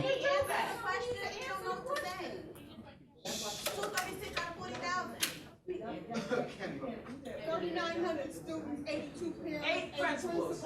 That's an insult. Do it again and do it right the next time. Who are the community-based organizations? Ms. Scott. Yes. I want to let him answer the question. Ms. Holder, could we have order, please? Thank you, ma'am.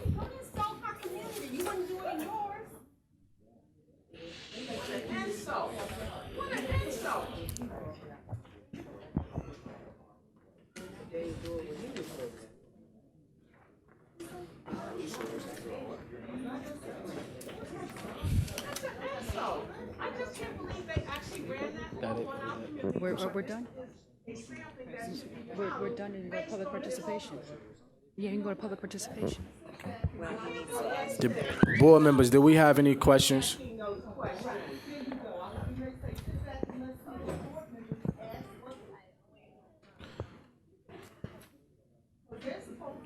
you didn't capture attendance? Why would you capture attendance? That's a daily activity.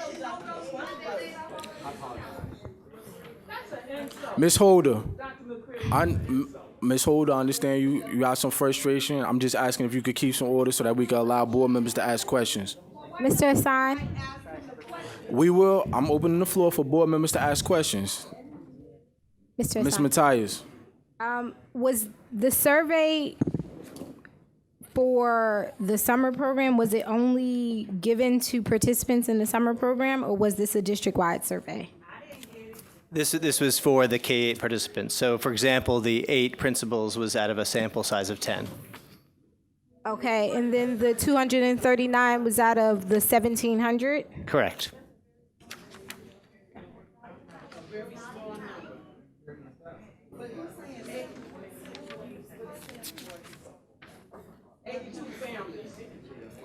And what particular strategies were used to? Ms. Matthias, hold on. Can we please have order here? I understand that board members of the community want to get answers to their questions. Ask that we have order and we can lower our voices so we can allow board members to ask the questions at this point in time. Ms. Matthias? What particular strategies were used to get parents or get families to respond to the survey? There were a number of, or there was a backpack letter home, and there was other opportunities for parents engaging with the actual program to be contacted about the survey. But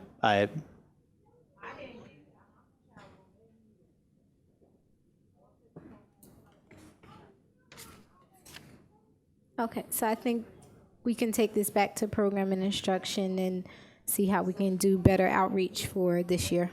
So was the program and instruction committee provided with this information prior to tonight?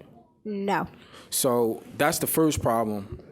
No information regarding any of our committees should come before this board without being vetted in the individual committees.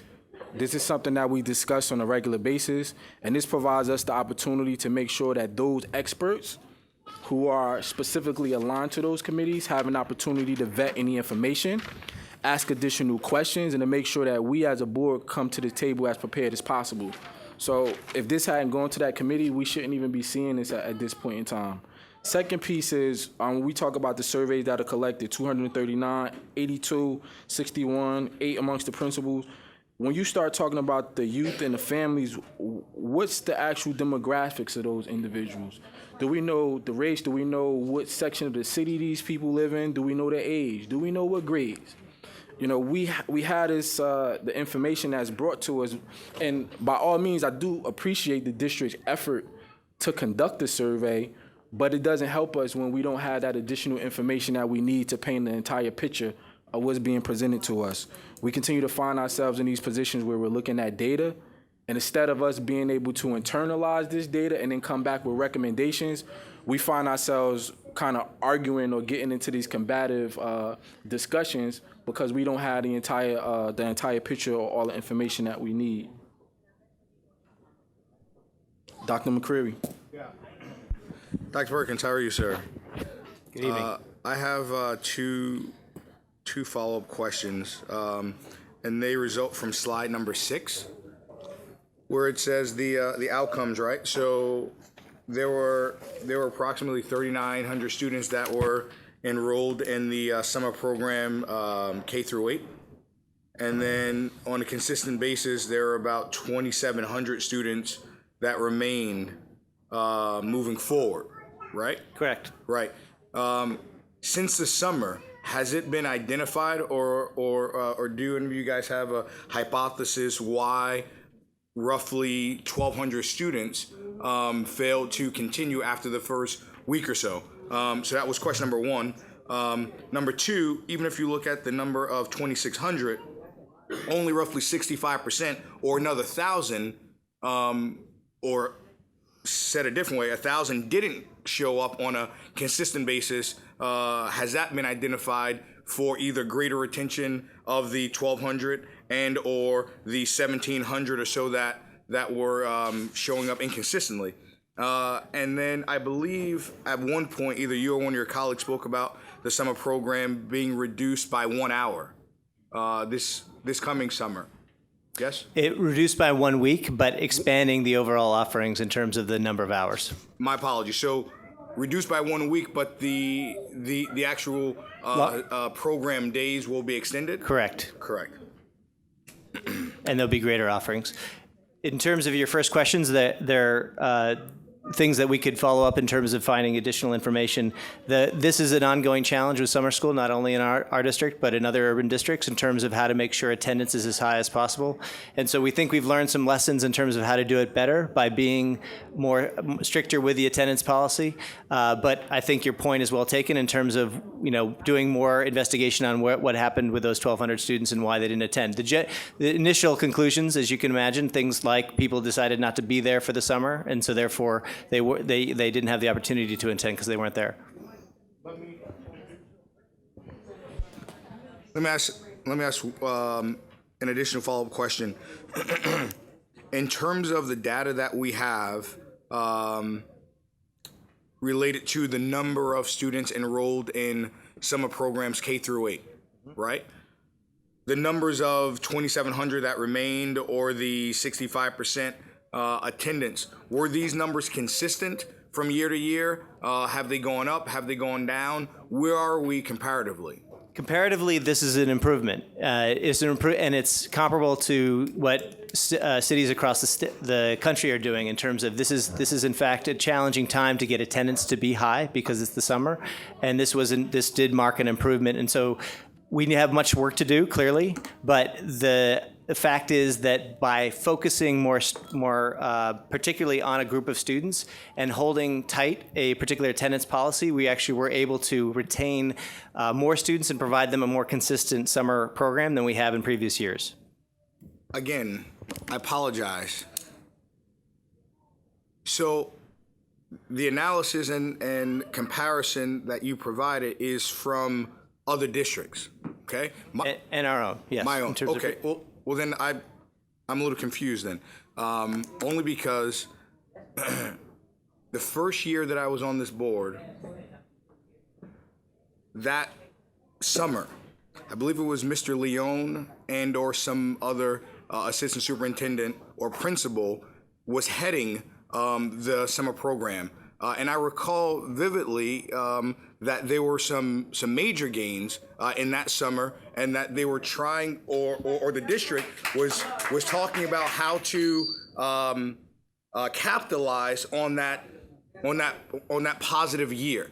And now this is now 2 years later, and it seems like we're regressing, and so this is not consistent. Now, again, if I'm misspeaking, I apologize, but that's what I recall from a couple years ago. So the reports, and obviously if my colleagues would like to chime in, that's fine. But the reports that you're referring to, that I was a part of as well, refer to the fact that there were some achievement gains for those students who attended consistently. Yep. That is true. That in both 2012 and 2013, our pre and post tests showed gains in ELA and math.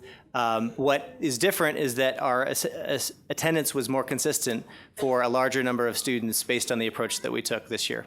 So then you're telling me that was attendance more consistent, or our enforcement of the policy more consistent? Both. Okay, so then that doesn't match up, right? Like, if students are attending more, we would think that they would do better, but that's not necessarily the case right now. No, what you're referring to, I believe, which we can go back to the reports that were shared to this board in 2012 and 2013, was that in both those years after the summer, we reported that there were gains that students made in ELA and math. Those are the students who attended consistently. Right. So that happened this past year in 2014, it happened in 2013, it happened in 2012, which you're referring to. What is different is that the number of students who received consistently this program and the number of students who were assessed in the pre and post test as a percentage is greater. Got it. So you talked about the policy. At what point, how many days does a student have to be a no-show before he or she is dismissed from the summer school program?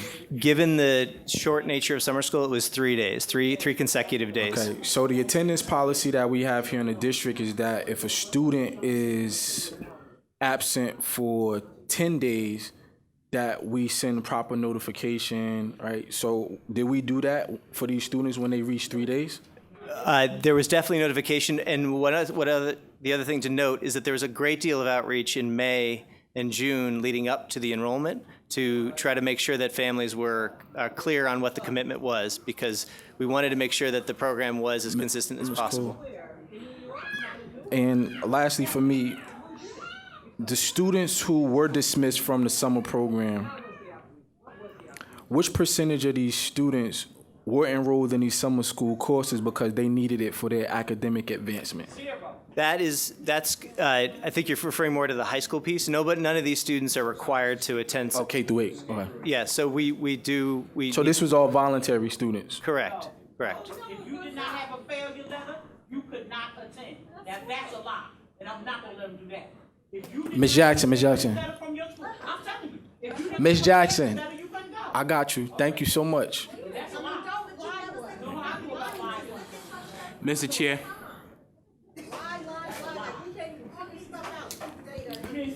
Mr. Chair. Can we please have order? Thank you, Ms. Jackson. Mr. Jackson, you had a question? If possible, can we have the cost of Summer Plus for per pupil and overall cost? Yes.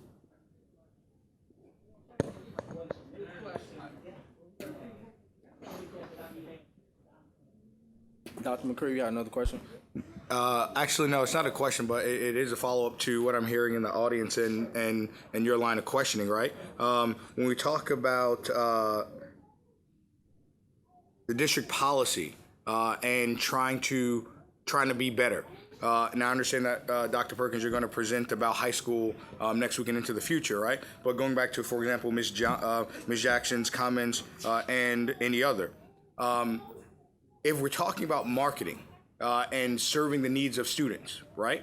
And if I know that either A or even K through 8, doesn't matter. If I know that my student my child isn't on grade level, not performing well, and it is only a recommendation that they go to summer school and or have some enrichment programs, what are we actually communicating to the community in which we serve, and what does that mean when they come back in September? I mean, because 3,000, 1,700, however you splice the numbers, is a small percentage from the numbers that we've gone over of students that are either off track and definitely in high school without the sufficient number of credit to matriculate after 4 years.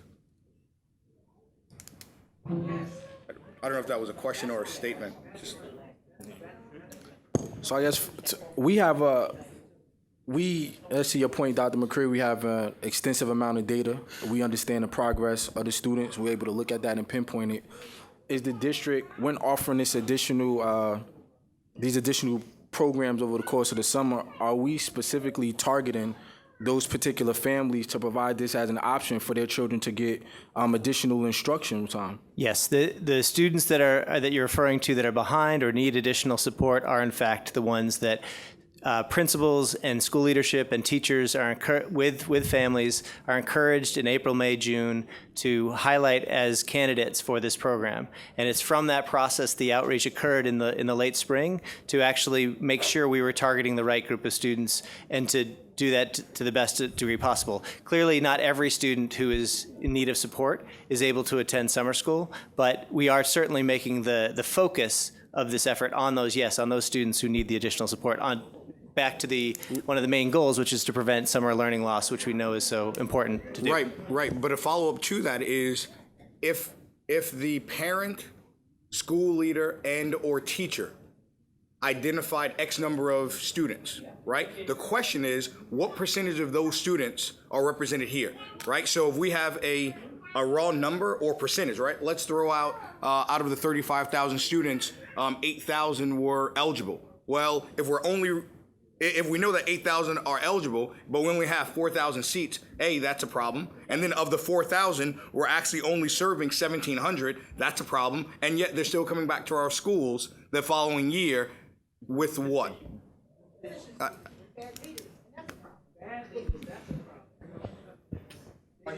Again, and to be fair, we have spoken about this very issue in the program and instruction committees of how can we better communicate to parents the need for summer enrichment when your child has not demonstrated the requisite skills from September through June. Involve them in the process. That's what you do. So, You sit down and you have a community meeting and you involve Ms. them Holder. like we did when Roger Ms. Holder. superintendent in charge of high school.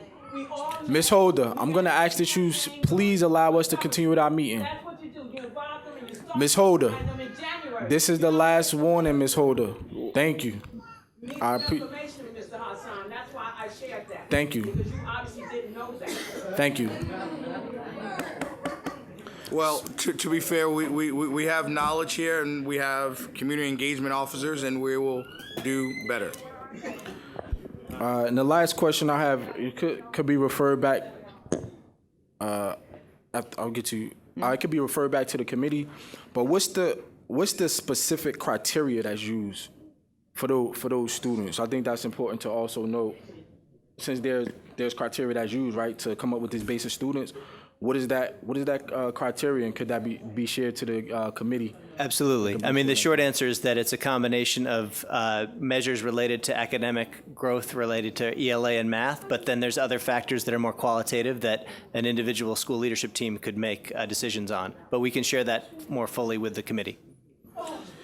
Ms. Baskerville-Richardson? Yes, Dr. Perkins, for clarity, I heard you say that in terms of attendance policy, that it was 3 consecutive absences that would put a student out of this summer program, correct?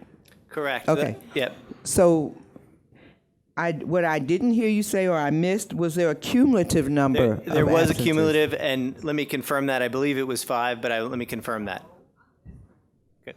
Okay, so Because again, it depended on the time of the program. When the beginning of the program, that's when we were most strict with attendance because we wanted to make sure those students were in fact committed to being in the program. Most of the students that you see were enrolled who did not ultimately participate did not show up at all. So that's. I mean, I heard you say that, and I heard that in committee, but then when I look at average daily attendance, approximately 65%, it just doesn't seem accurate. So it seems like something's wrong. The strict attendance policy was applied in the first couple weeks, but let me get you the specifics on that so that we can give that fuller context. Okay, I hear your question. So it was. And I just want to get this straight. So the first couple of weeks, the policy was adhered to, and then at some point it wasn't, and that's how we end up with the 65%. And I think that's a that's a big problem. I mean, it really is, and for a number of reasons. So how do we continue to say this is a valid summer program if the average daily attendance is approximately 65%? That's not acceptable during the school year, and I understand that summer is different, but I think there is a need for just to take a look at that and how to improve it, because it just doesn't make much sense to me to have a 65%. And I've worked in a lot of summer programs, and my experience is mostly in high school, so it's different. But, you know, did parents have to sign off on any kind of a memorandum or anything saying that they understood or agreed to these policies? I mean, there are things they did. That was the outreach in May and June, yet that we were very deliberate and, you know, shared this again with the board committees, that we were making a specific effort to get a commitment to summer school. So it wouldn't be a drop-in program as it has been in previous years, so that people could come the third week or come the fifth week. It was meant to really make sure that the folks who were signing up were committing, and that's why we focused so heavily in the first couple weeks on attendance.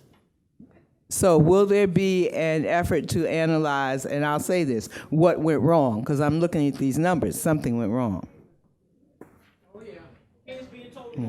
Yes. Yeah. So there will be absolutely an effort to understand, as there already has been, and there'll be an effort to share with the board what specific lessons we can learn from this. Ms. Jackson, understand, Ms. Jackson, thank you.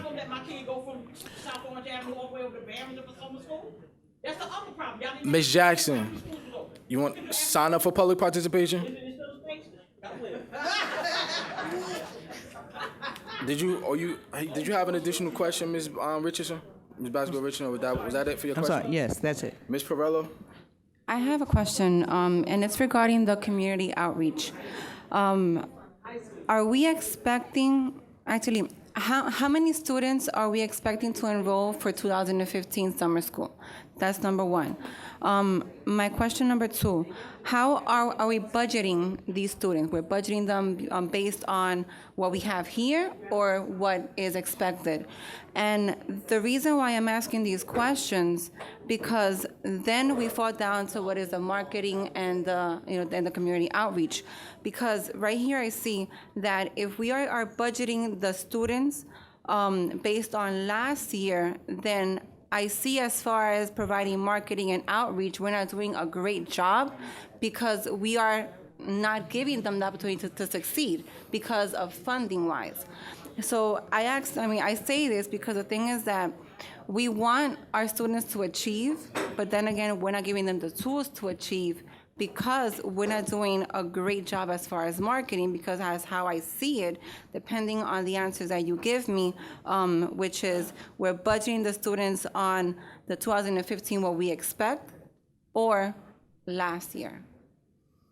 Well, each year we try to learn and grow and develop the program so that it meets the needs as we see fit for that particular year, obviously with input from a number of folks, including the program and instruction committee. So at this point, we don't have a projected number, but we have had approximately 4,000 students as the original enrollment for the last number of years that I've been a part of this. The question then, I think what you're getting to is how many can we serve well? And this is where this data, as is with previous years, gives us a better indication of how many can we serve well, and that should in fact inform the budgeting process for how many staff and how many classrooms. I think that's something that we could share in more detail in a follow-up presentation.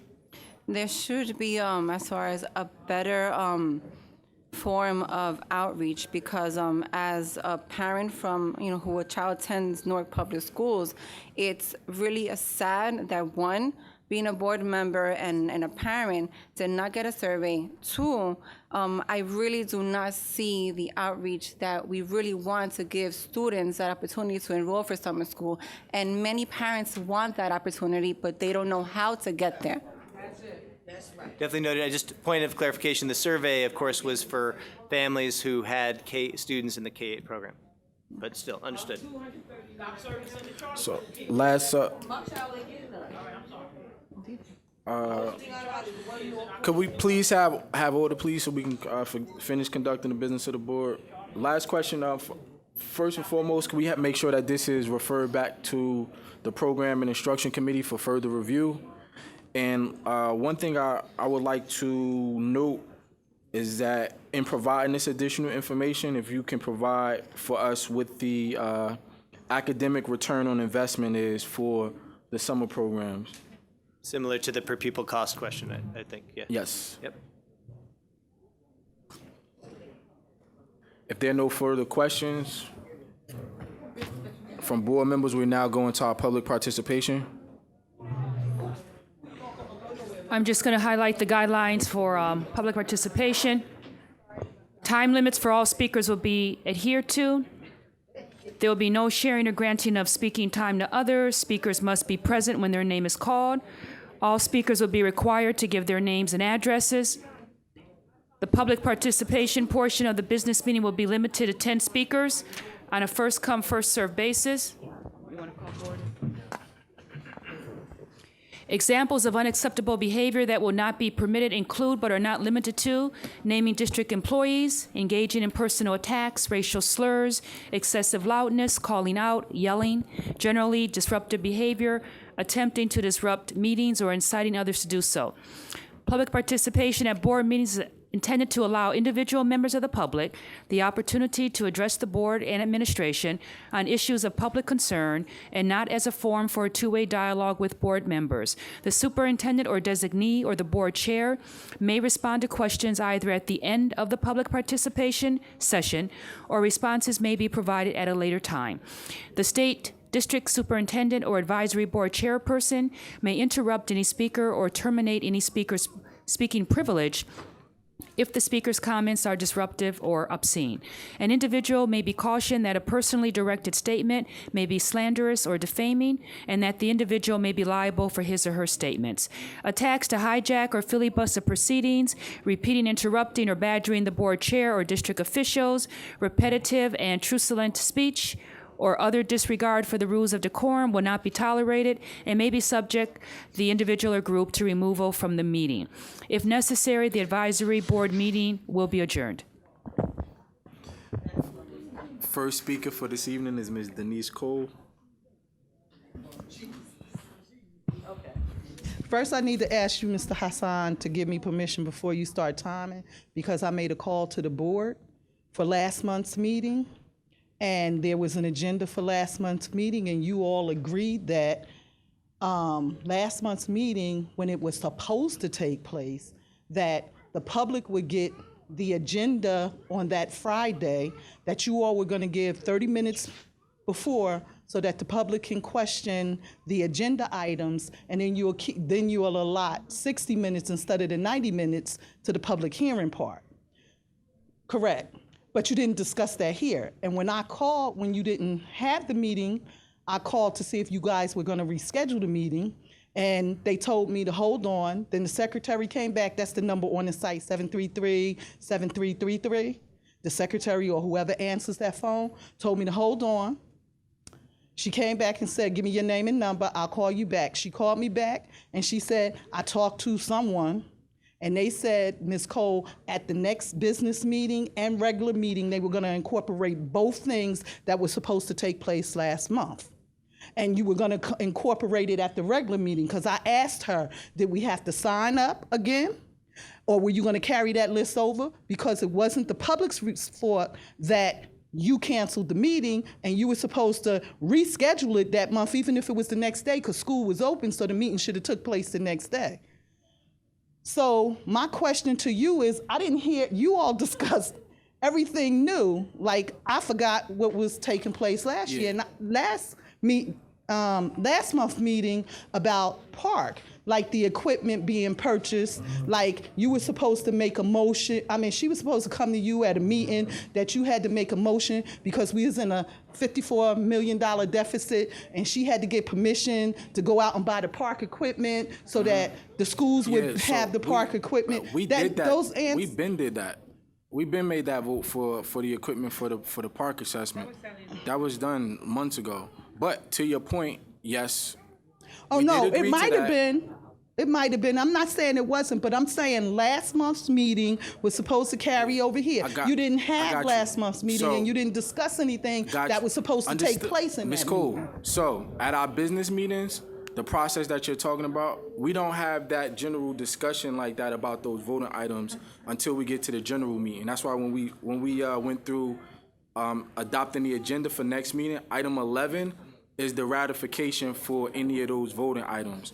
And we do have it in the agenda for next month, for the meeting next week, that we do have public participation to comment on the agenda items.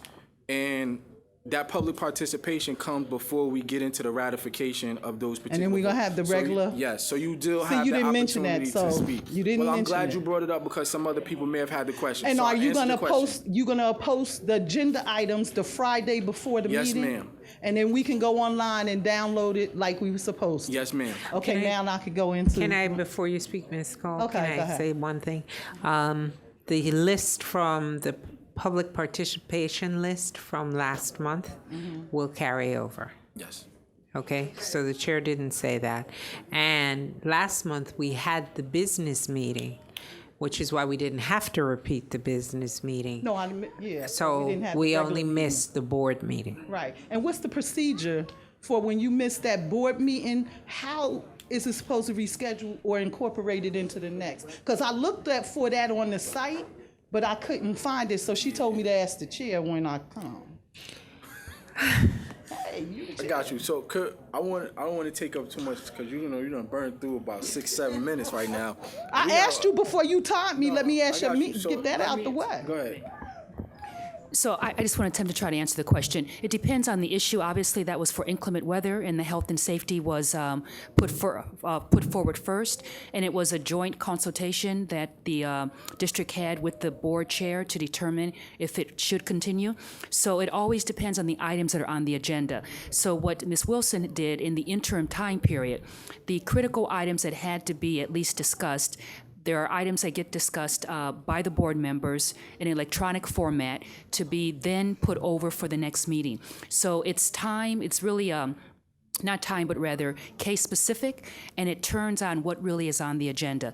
As you probably can infer with everyone's busy schedule here and the time you take to be a part of these meetings, it's very difficult to just quickly reschedule a meeting. Part of it is by statute. We have to give certain notices so we're not in violation of the script that I read earlier to you.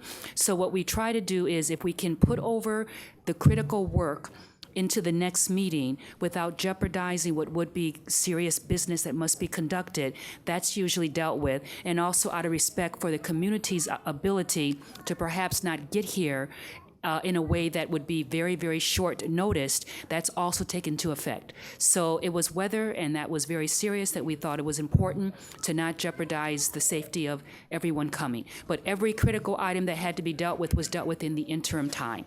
That may not be the most satisfying answer, but that's the calculation of trying to determine. All I wanted was an answer. Okay. And I thought it was perfect. Okay, That's fine. thank now you. I'm going to go into my questions. Okay. Start the My timer, 3 please. minutes. Start, Rob.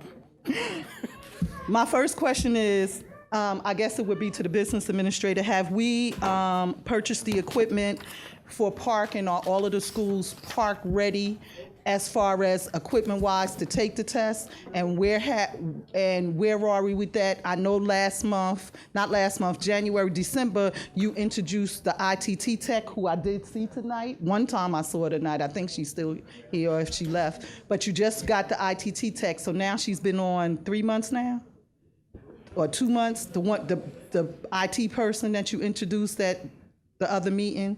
I don't want to interfere with your time, so finish your question. Okay, so, and then my other question was that I really wish, this question is to Hassan.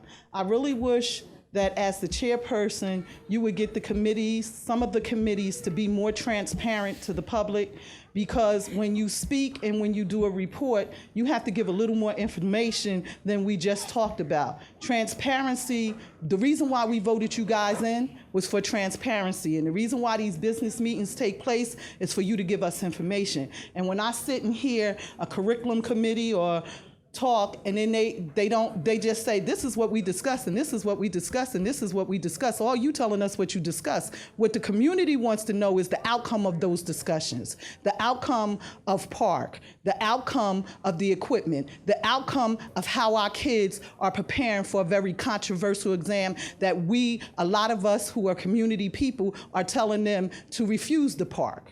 And for our even curriculum committee not to know the standards, if a child's not taking the test per Park rules and regulations, you cannot be in the room. Anybody that is not testing cannot sit in the same room with children who are testing, or it invalidates the test. So you have to come up with a policy rather than sit and stare or something, or you in violation of Park in and of itself. So how are you incorporating that? What are you doing about that? And let us know about the equipment. Is it there? Do all of the children have it? Are we prepared? You're not giving us none of that feedback, because all this other stuff right here that I heard tonight, like when you tell me in the same sentence you got per diem, you have those teachers, the EPW teachers, and you say EPW teachers in the same sentence, you say per diem teachers in the same sentence, you say vacancy. The superintendents run this district. She can go into that school herself, or the superintendent's in charge, and she can override a principal and put them into positions and train them to teach in those vacant positions. So stop telling me that's a waste of money. Stop. You can do that budget, Mr. Chair, and the recommendations that should come from this panel of people should be recommendations like that. So that we save money, and that money that can be saved can trickle down so that we can use it in other areas for our children. And that was only one simple thing. I mean, it was so many other things that can be consolidated and done that don't make sense, and it's redundant, and it's an oxymoron. Okay. It's just... Okay, thanks, Ms. Cole. So, Ms. Cole, 3 quick answers. 1, money has been secured to purchase the Park items. We purchased a first set prior to the end of last calendar year. The current set has been purchased, and I think we are taking receipt of it, or if we've not fully, at this point in time. I do not have the expertise to speak to Park readiness, so I will not do that. And the third question was, remember? I didn't ask you to speak to Park readiness. Yeah, you did. Speak to Park readiness equipment. In reference to the equipment. Yeah, but I can tell you it's been purchased. I can't tell you if it's physically out, because that's not my responsibility. The third question was, you said I introduced an ITT tech. No, I introduced the communications director, Ms. Brittany Parmley. Okay? In response to the piece about the discussion at the committee meetings, whenever you're ready, Ms. Cole, I would agree with that. I think that's one of the things we have to get better on as a board, and that's making sure that whatever items we discuss, we also have a follow-up piece, because, you know, we do talk of information, and we don't necessarily circle back with that all the time. As far as providing outcomes and recommendations, you know, there's been a lot of talk this year about our board stepping up and conducting a district assessment. Did reach out to the commissioner. We didn't have enough data at the point in time when we originally determined that we wanted to submit it, so we did get an extension on it. Right now, we're about 85% complete. We've done a lot of analysis. We have a lot of findings, and we're right now collectively as a board working on the recommendations. As a chair of this board, I feel very good about the level of work that we've done with that district assessment, considering the fact that it's something that we did collectively as a board from scratch. There's no template, no guidelines coming from the district for the State Department of Education, and we've been looking at those critical areas that we feel are having the greatest impact on the district, and we look forward to being able to provide that information to the superintendent, the commissioner, and to the community members later on this month.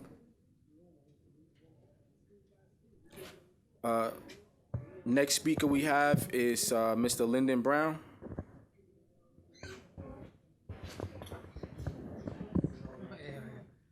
Good evening, Lyndon Brown, 220 South 6th Street, Newark. I come before you once again. I'm president of the Essex County PTA, so I get to visit quite a few schools, and the concerns are numerous and various, and some of them are the same.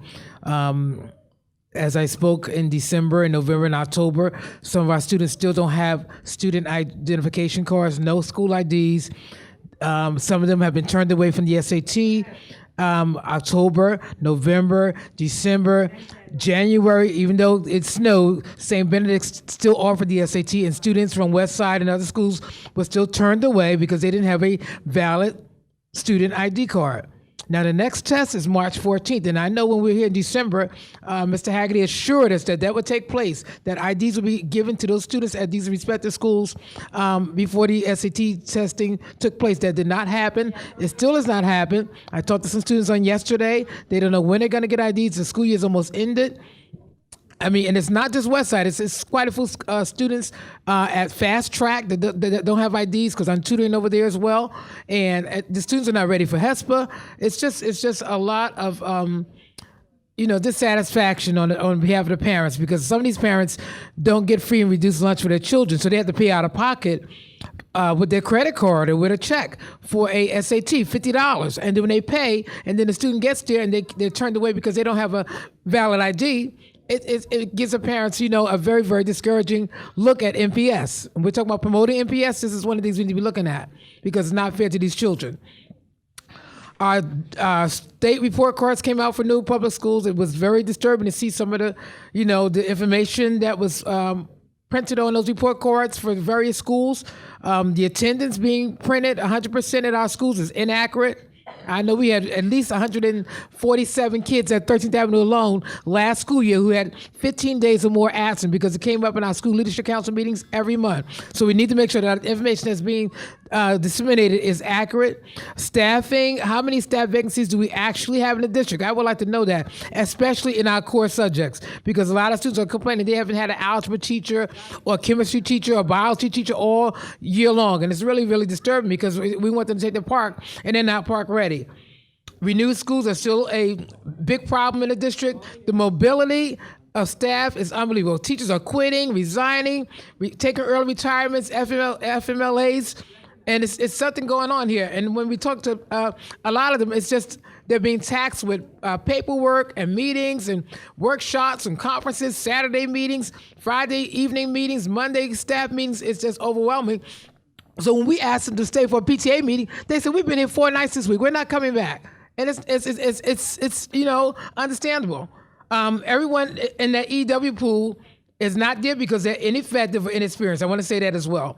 Some of them refuse to give in to bullying by the administrators. Some of the administrators are there because they refuse to be bullied, disrespected, intimidated, manipulated. And the summer enrichment, we really need to make a clear definement between summer enrichment and credit recovery, because a lot of students are not going to come to summer school if they think it's just for enrichment. Where is the actual, credit recovery and course maker for these students? That's where many of our students need to be. And we spend too much time and emphasis on enrichment as opposed to credit recovery. Thank you. Mr. Brown, the last reported number for teacher vacancies that we received and that came through our personnel committee was 114. So As far as the school IDs are concerned, Mr. Haggerty, do you have an update on that? Because you did have some takeaways from last meeting, specifically regarding Westside High School conducting an audit of the ID machines to find out which ones were working, which ones weren't working in the district, and also finding out which schools had ID machines that were compatible, so that we could transfer those photos from one school to another and have the principals print them out, and we would then go and pick them up. Yep, so I'm particularly frustrated to hear that point, because after the last meeting when we were here, we did that very next day send out communication specifically to Westside, as it was raised by folks in this audience, and identified 3 steps that we were going to take to be able to make sure every student had proper identification for that SAT, starting with getting the right equipment for their actual machine. If they didn't have that right equipment, we identified a second school from which there was a parallel machine that could be used, and third, being able to print a temporary paper ID, but which has the student's picture on it, which could suffice. So what I'd love to hear is if you have names, particular names of students, because the school believed they had identified every student who was going to take the test and had taken those steps. So we can identify those names, we can track down exactly what happened, because I'm particularly distressed to hear that happened, given the 3 steps that we went through.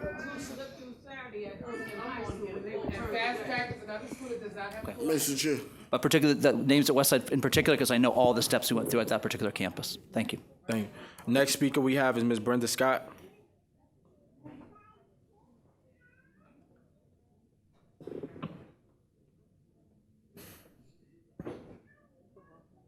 First thing I'm going to say, Mr. Hassan, is the email that you sent back to me that talked about the child that I referred to you and the board. It is because in order to solve a problem, you have to know where the problem is. I'd like to know, what is the investigation procedure when the board has been asked to investigate something? Because if it's just a phone call to the people on the line that frequently lie to us in this meeting, that is not an investigation. There needs to be something put in place where it is a solid, external, maybe, group of people that investigate our concerns. These are our children, our community. When something happens, that line goes home. They don't get to be a part of what's happening here, and they don't care about our children. And the adults that are at 2 Cedar Street that contribute to some of the things that are going on, it's not acceptable to us. It's just not. We have asked in September for a forensic audit to be done of NPS by the board. It has not been done yet. There's lots of reasons why that should be done. Ms. Wilson does an excellent job as an SBA, but that forensic audit needs to be done.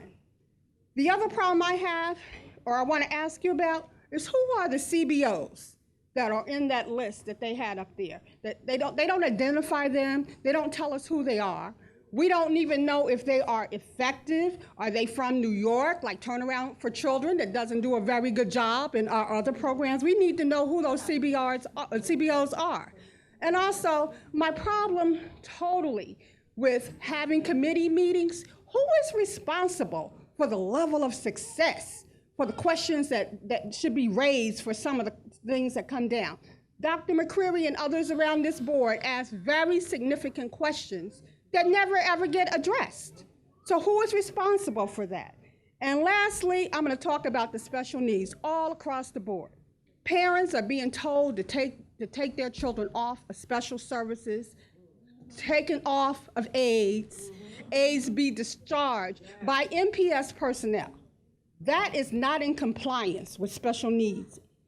Nor is it a policy. I'd like to know if it is a policy that when a reporter comes to a high school, if you have a special need or behavior problem, that you get locked in a room because that reporter is visiting the school. What is the policy about that? Because everything I've checked shows that children should never be locked in the room because they have visitors in a school.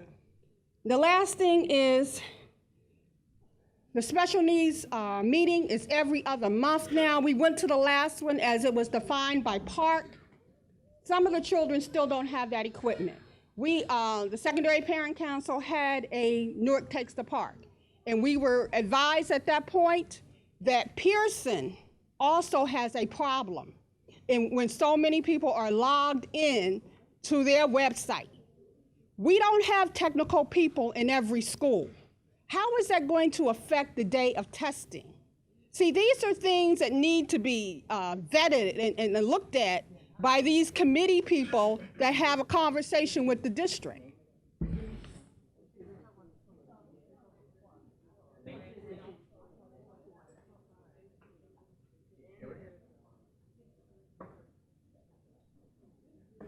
So, to answer the questions you asked, Ms. Cole, specifically about the currently, we don't have a policy in place as it pertains to investigations. But obviously, as a board, we are open to any recommendations that you had that we can move forward with to put something like that in place. Obviously, without violating any policies or regulations, but there's certain things that we as board members aren't able to do in our positions, meaning that we don't want to be in positions where we're considered to be getting involved with the day-to-day operations or functions of schools. And I think that's been one of the conversations that we've had in the past, but we are open to that. Obviously, if there's a need for it, and we'll take any recommendations that you have.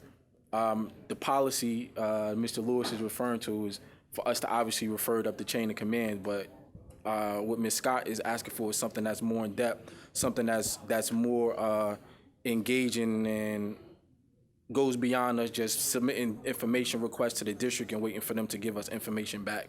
I think that's where she was going with that. Understood.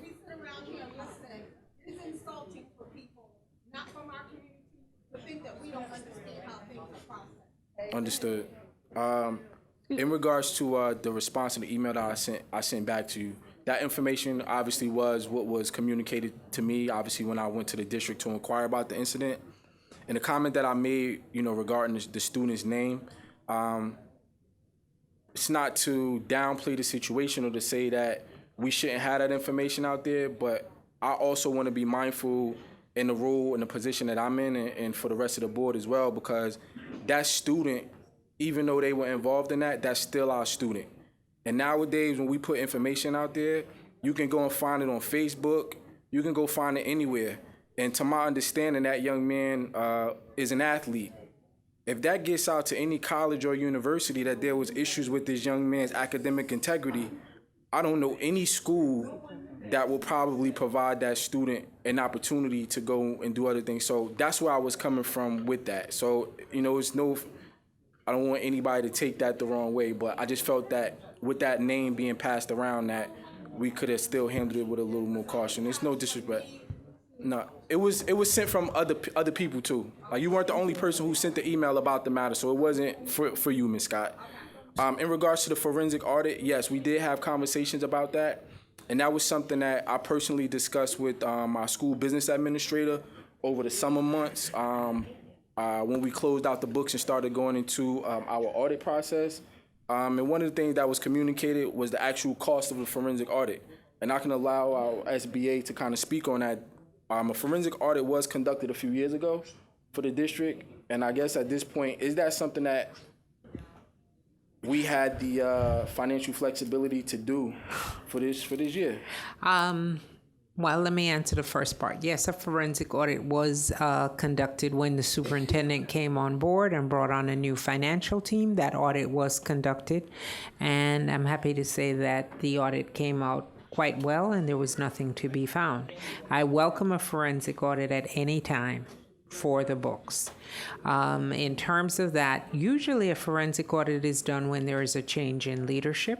Mm-hmm. That is the regular business practice. We can go out for an audit. The board would have to go through making that request to the superintendent and ultimately go that way. The last audit we had cost us $600,000. And also, I know initially, because I had the discussion with you personally about that, information was provided that was something that the state would provide for free. But in discussions with the state, that's not a service that the state will provide for free to no public school district. What happens if they use the controller, the state controller? Is that an option? The state comptroller? I don't know what the You process can was. ask for the state controller to come in and perform an audit. A forensic audit by the state controller suggests there is some suspicion of corruption or misspending, malfeasance, or some. Well, let me finish. Okay, so asking an independent auditor to do it says that you are asking to have yourself audited, both of which I welcome. So we can go either way. Next speaker, Ms. Wilhelmina Holder. I wait to the end. I can honestly say you guys gave me a headache tonight. I'm trying to figure and sort out the truth from faction, because I got up early to advocate for a father this morning. Mr. Hassan, the funny thing is, Mr. Chair, until no one knew about the student, whatever he was, until you said it. So if we're trying to protect students' confidentiality, then no one should have known he was an athlete. That's first.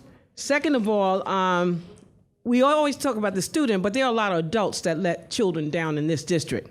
And in that case scenario, and I won't go into it in detail because you got my emails in detail, it was a lot of adults that have let those children down and are still letting those children down in terms of that incident. But I would like to also ask for a forensic audit and see if you can go to the foundations, and if it costs $100,000, maybe Prudential will give you 20 and Newark Trust will give you 20 or something, because I think one needs to be done.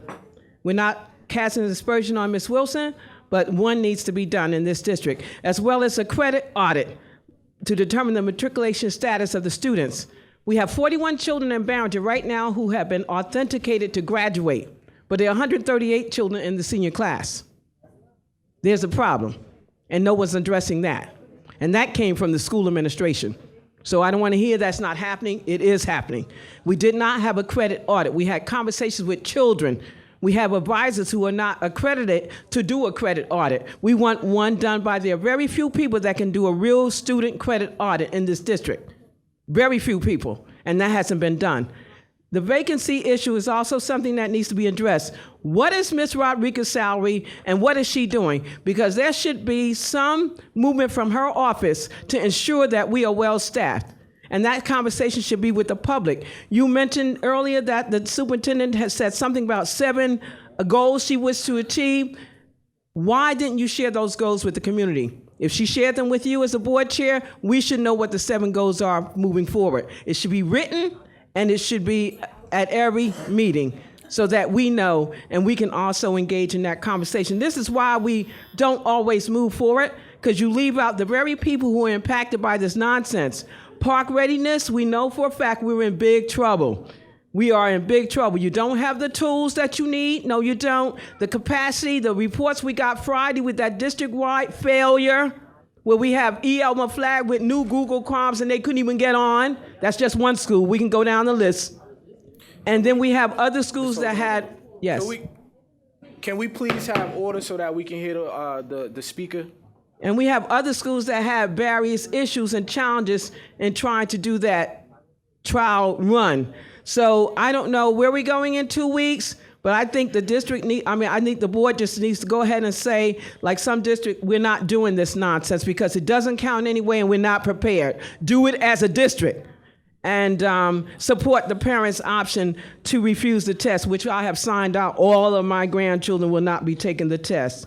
The other issue is that turnaround. I don't know what you did with that contract, but I am strongly recommending that that contract be void, null and void, and not renewed. They haven't done a thing at 13th Avenue and Chancellor and the other school they're in. You don't ask for the evidence of improvement, yet they want to expand the contract and they want more money. No, we need to know what the impact, where's the evidence they did anything. Do you have that evidence to share with us? Because I'm on the PTA at 13th Avenue. I could tell you, looking at the school report card, being in that school, nothing is happening. All of the renewed schools are in the toilet. They have gone in the toilet. Every single renewed school is in the toilet. They did not meet their goals, and that includes success and equipment. Did not meet the goals that were set for them. So if you put in extra resources, we're not getting a good return on our investment. And this does not necessarily reflect on leadership in each and every school, but it does reflect on leadership in some of the schools. And it reflects on district leadership as well as the deputy and assistant superintendents who are doing nothing to support those schools. And Barringer is a mess. Arts and STEAM. We have children running wild. I shouldn't have to see videos of children fighting in the halls in both schools, not just STEAM. The curriculum is off the chain, and they don't have support in those schools for those students. I am worried that we're going to have a dismal graduation for those children. And even those that leave will have a lot of challenges if they're moving forward to college. We need to really look at that and talk about some compensatory services for those children beyond high school. Should they go to college and have to take remedial courses because they did not get sustained instruction? I think the district owes them something. I think the district must compensate those families because the obligation is there to educate them while they're at Barringer now, and that's not happening. And at Arts High, we have some issues. Why do Arts High not have music books? Who in the world could think of Arts High not having music books? Also, the instruments are broken, and the film studio is outdated. The curriculum is being challenged, and there's a lack of algebra and teacher. Now, that's just at one magnet school. I can go down a list of other schools as well. But the point here being, when we have these kind of conversations, and we go to the district and we ask for information, and you get back reports that's not quite so, then where do we go? Didn't we say 3 months ago we need to do something different at the board level rather than rely on reports that are false? I thought that was the understanding when we left here about 3 months ago, that the board has to do something different. Now, what is that different we're going to do? Should we have a community conversation about what we need to do different? Open to that. And that's my question to you. Thank you. And I want to congratulate Mr. Marquise Lewis. I think he's fully board certified now, are you? Yay! And I think Phil Selinger, are you getting there? You're close? Yay! Just move forward, move forward. Next speaker we have is Tanasia Brown. Miss Holder, I did the goals. They're usually on the front of the presentation, and I'll make sure that the next time we do have a presentation, that somebody from the district takes time and goes through each one of those goals or strategies that's listed. I think it gets overlooked when we had a presentation, but it is at the front. It's the success model. Yes. The goals are the mnemonic that spell out success. System-wide accountability, understanding, those 7 that I spoke to. And tonight we talked about equity for all.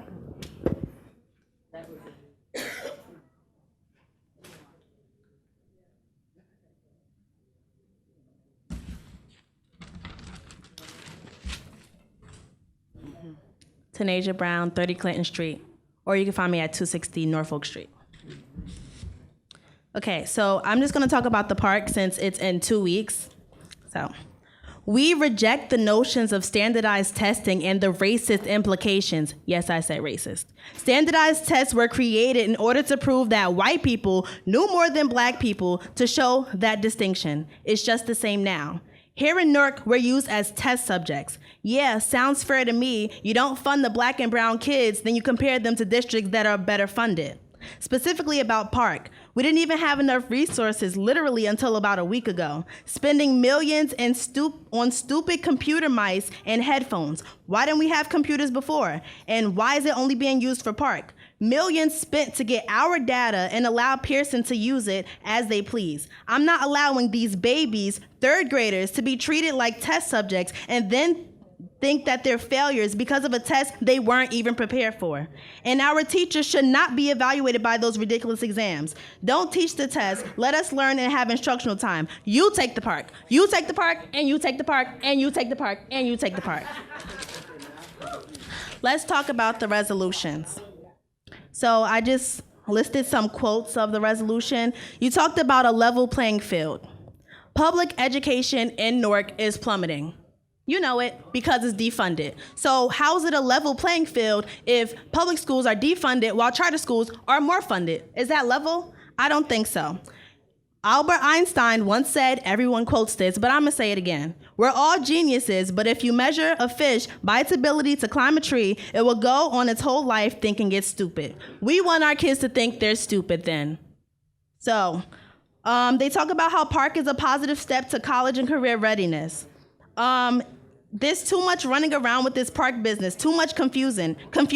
It's just like the One North plan. You lead by confusion, because if we don't know, then we can't stop the racist plans. That's why we need local control. We decide, not Cammie, not Brad, or the guy sitting next to him.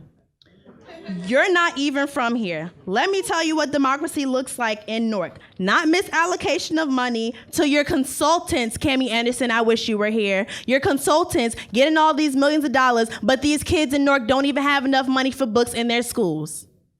Okay, when we took the Take the Park exam at Science Park High School, we found information about how schools don't have the capacity for the system to technologically maintain. It crashed on Friday when there was the practice test at every school in Newark. The freshmen took the practice test and the system crashed. So we need educational alternatives for this park exam. In Bloomfield and Montclair, closer districts, they have educational alternatives for the park exam, but our district does nothing about this. And this done in Bloomfield and Montclair because they're majority white. So of course they have alternatives. Sorry if I'm stepping on your toes, anybody. Giving third grade children 6th grade math problems to deem them as failures, I don't think so.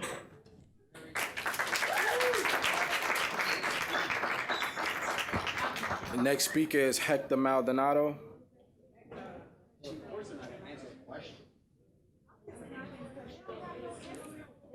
It's 3 minutes. Hello? How long is the time? It's 3 minutes starting. 3 minutes. Okay. Hello, ladies and gentlemen. This is going to be a little fun because I'm going to need community participation on this speech. You can simply tell your answer at the end and you'll know what I mean. Ladies and gentlemen, welcome to the court. I'm your judge, and the community, those behind me, are the jury. A few meetings ago, the community trialed Cammie Anderson and the verdict was guilty. Guilty of robbing the community of 18th Avenue from 18th Avenue Elementary School. Guilty of unrightfully punishing those who participated and practiced their freedom of speech. And guilty of attempting to destroy the community's voice. She was tried guilty. However, it seems she has not shown for her follow-up hearing. Now, she's been placed on the wanted list. Cammie Anderson, who has failed to show up to Newark Public Schools' public meetings and hearings, will now be trialed once again. Sadly, the defendant herself is not here. She has skipped yet another meeting, so we'll try her in her absence. There's only one count she's being tried for this time. She'll be tried for contempt. Normally, there aren't degrees of contempt going against the rules of the court. However, due to the massive amounts of meetings she has deliberately missed, she'll be tried for first-degree contempt, meaning she has chosen to ignore the voice of the community and personally refuse to show up.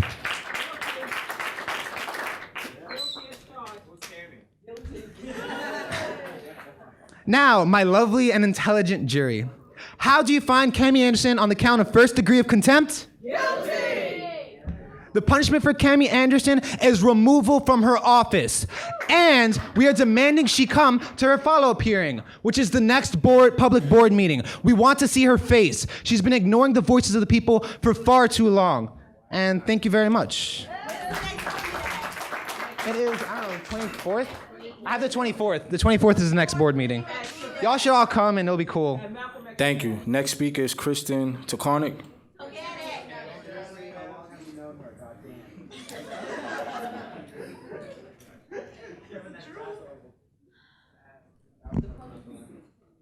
So tonight I'm here to talk about why we're here, why the students, parents, and community members are here.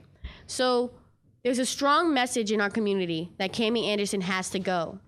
And at this point, it's not about the community holding her accountable. It's not about parents holding her accountable. It's not about students holding her accountable. It's her employees, her board, and every single staff member to hold her accountable for her actions. She does not show up to these meetings. There's no explanation of why, and there's no public display of any remorse for ignoring us for, 7 months now? I really have lost count. The last time I saw her was when she was about to be subpoenaed to show up to a joint Senate meeting. So it's really important that we keep up the effort. The students, the parents, community, we have to keep it up, and that's what we're doing. We're here to make sure that we put pressure on people who can make the change for us. It's not just gonna be the parents. It's not just gonna be the students or the community. We have to come together as a community and pressure her to resign from her office. And her administration too. This is not a game anymore. You're playing with students' lives, you're playing with children's lives, their futures. And I just don't think it's funny anymore. I don't think it's cute how Cammie can just skip out on board meetings when I recall her about a year ago sitting right there. But now she refuses because we have put the pressure on her. But we need pressure from all angles. We need to really make a solid attempt to get her and her administration out of office. Because just if Cammie Anderson resigns doesn't mean a thing. If she resigns, another puppet for the Christie administration will be put into her place. Probably one of the deputy superintendents. So I think that it's really important that we keep up the effort. We actually see some effort from the board as a collective, and we need to make sure that there's real accountability for our state-appointed superintendent. That's it.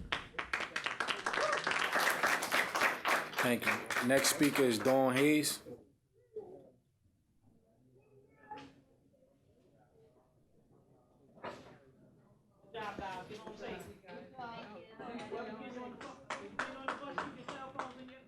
Exactly.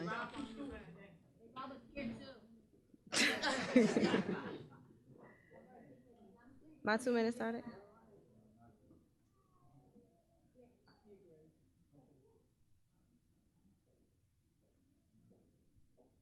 Hi, my name is Dawn Haynes.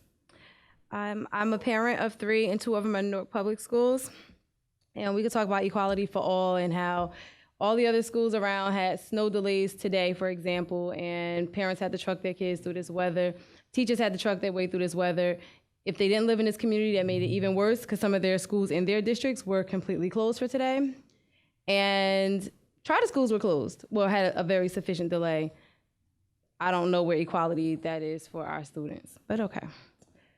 I would appreciate if y'all would put more pressure for local control.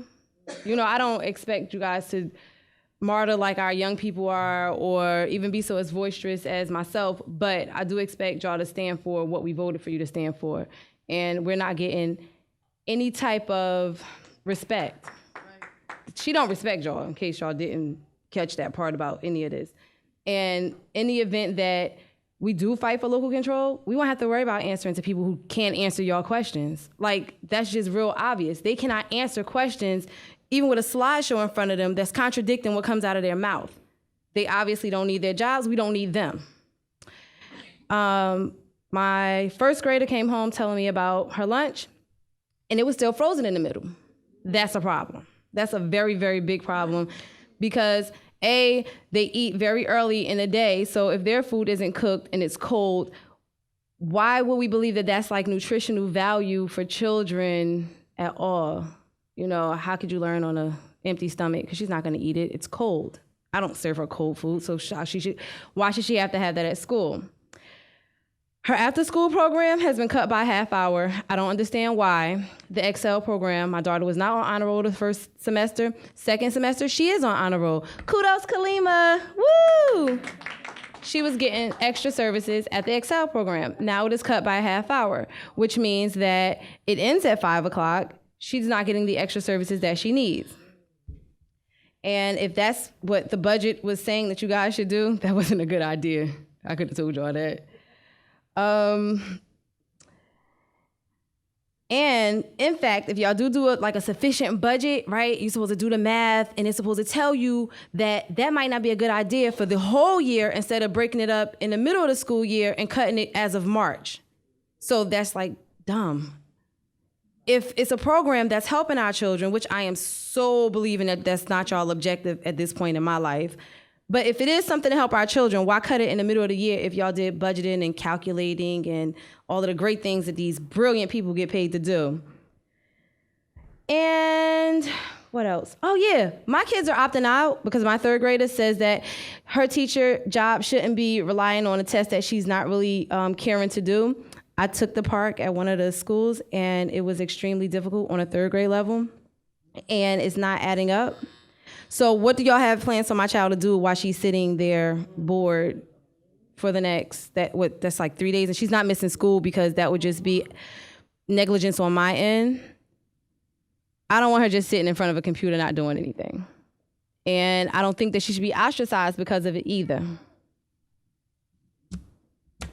So kind of answer, because I do expect one. So, the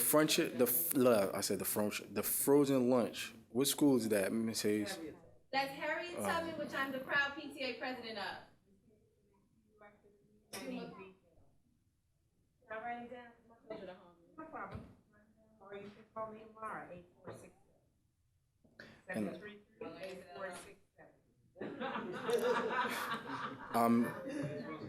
As far as the Excel program, program and instruction committee, can you guys provide a report back to the board in regards to any modifications for that Excel program? And what was that?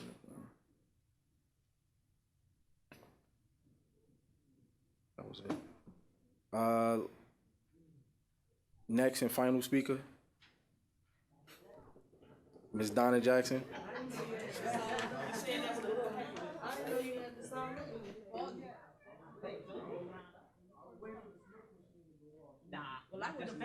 Maybe that's your badge, though, maybe. Good evening, Donna Jackson, 128 Smith Street. Just a couple of things. I know we've closed some schools. However, summer school is not friendly. And I'm telling you because I've took people's kids to summer school sites that if they did not have a failure letter, they were not allowed in. So you may have gotten 2,700, whatever the magic number is on paper, but there were hundreds of thousands of kids, and now we don't got that many, at the schools on the first day of summer school. Because no parent wants their kids sitting home. No parent wants their child with nothing to do. And because all other services were cut, parents were looking for their children to be able to go there. And that for the second year, that didn't happen. The criteria has been changed. I don't know what kind of outreach they did. Probably only 295 parents that answered were the parents from charter schools, because that's my other issue. Why are charter school children allowed to come to Newark Public School summer school program for free, when now all of a sudden Team has a summer school program and they gotta pay? Because see, when they first started, nobody had summer school. And when those kids failed, and when those kids were being retained, they walked their little happy-go-lucky selves right over to Newark Public Schools. They came right in the door, and they went to summer school for free. How does Donna know that? Because I addressed the same exact issue with Mr. Shavar Jeffries sitting in that president's seat. Because that's when the real charter public school fight started. So now we have children who are absorbing money from the district. Now we have children that don't even live in Newark, and they're coming to summer school for free. And they're still being retained at the charter school. So there needs to be a serious watch and look at how kids are taken into summer school. Because I don't think a charter school kid should have been allowed.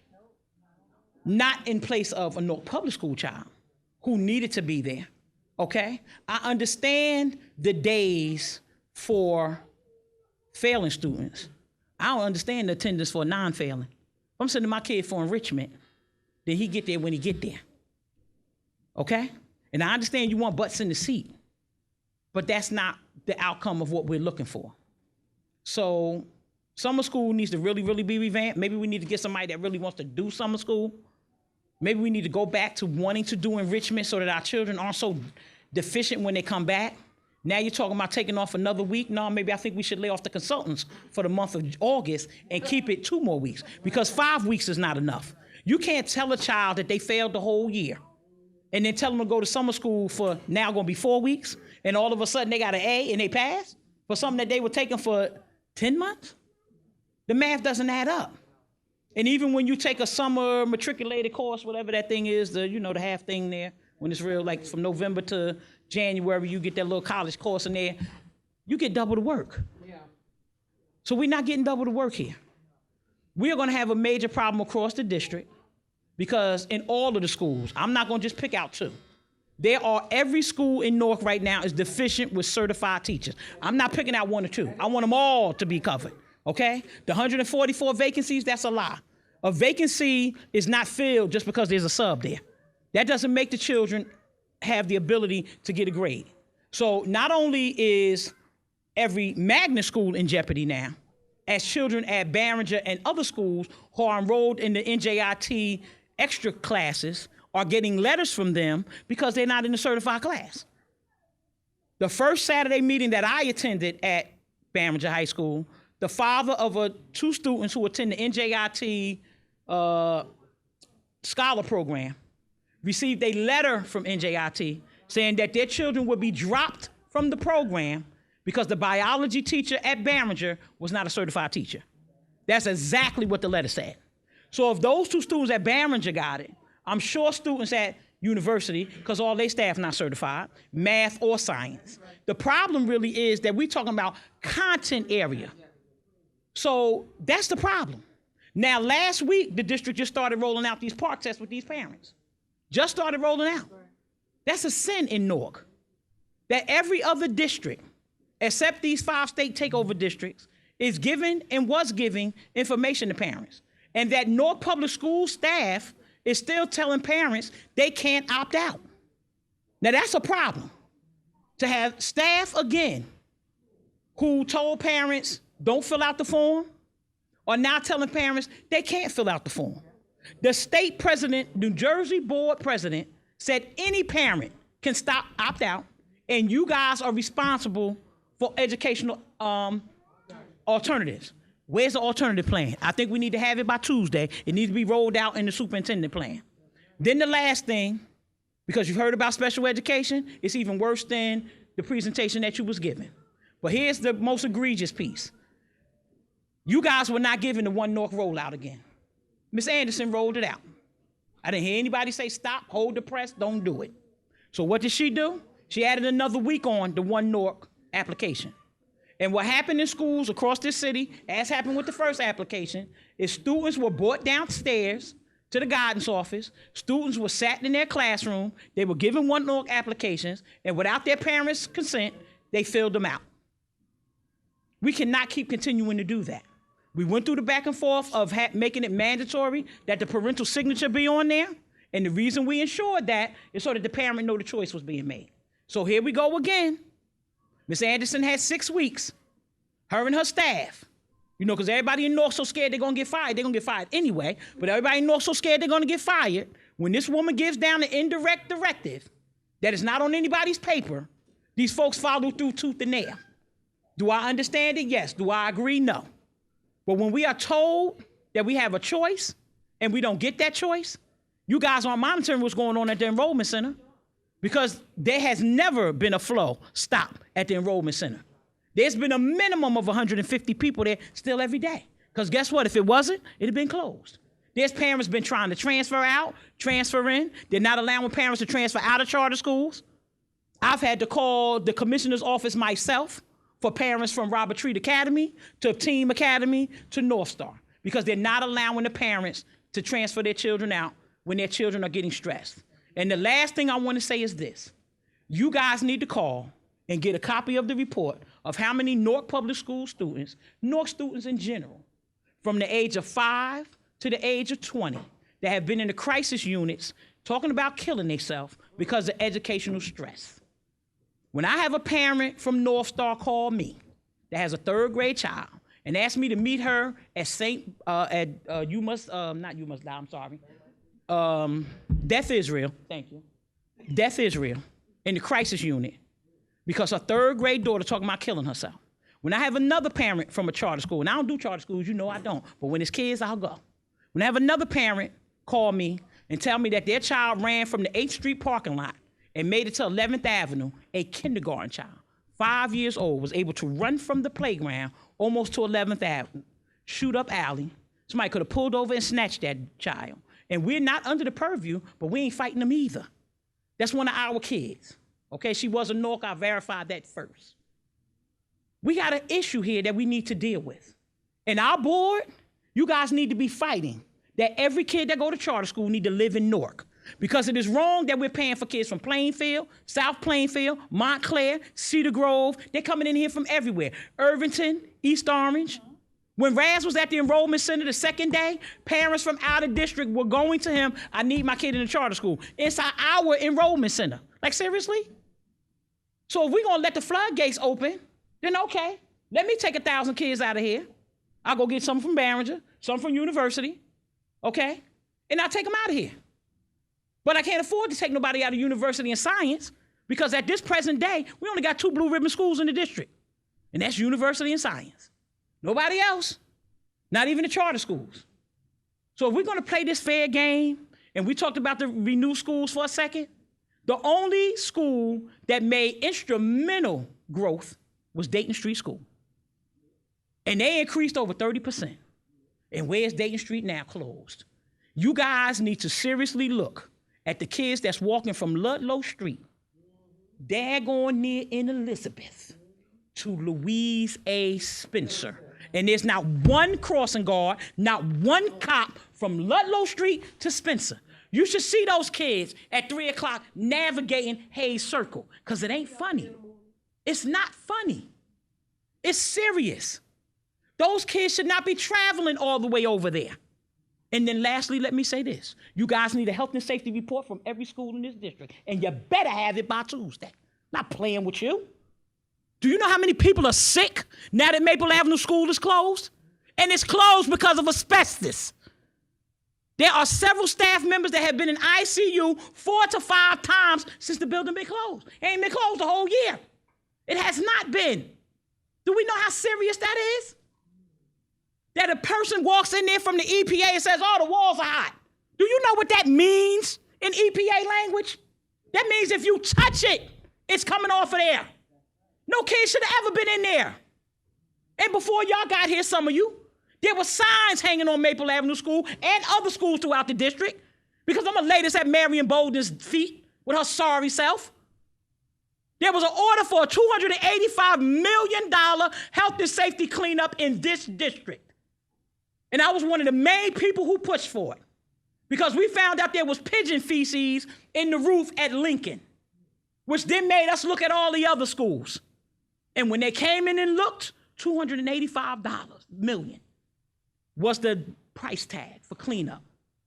You still got schools, they not changing the ventilators. They're not changing the vents. The last time they vacuumed these. That's a serious issue. Kids sneezing all day around each other. Staff coming in sick. I'm finishing.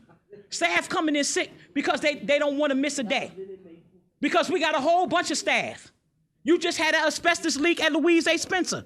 And yes, I did. I called the EPA National in New York. Not calling nobody over here. Ain't got time for Krispy Kreme to be covering nothing up. When people need help, they need help. So one room was hot. We abated it. But look at the rest of them.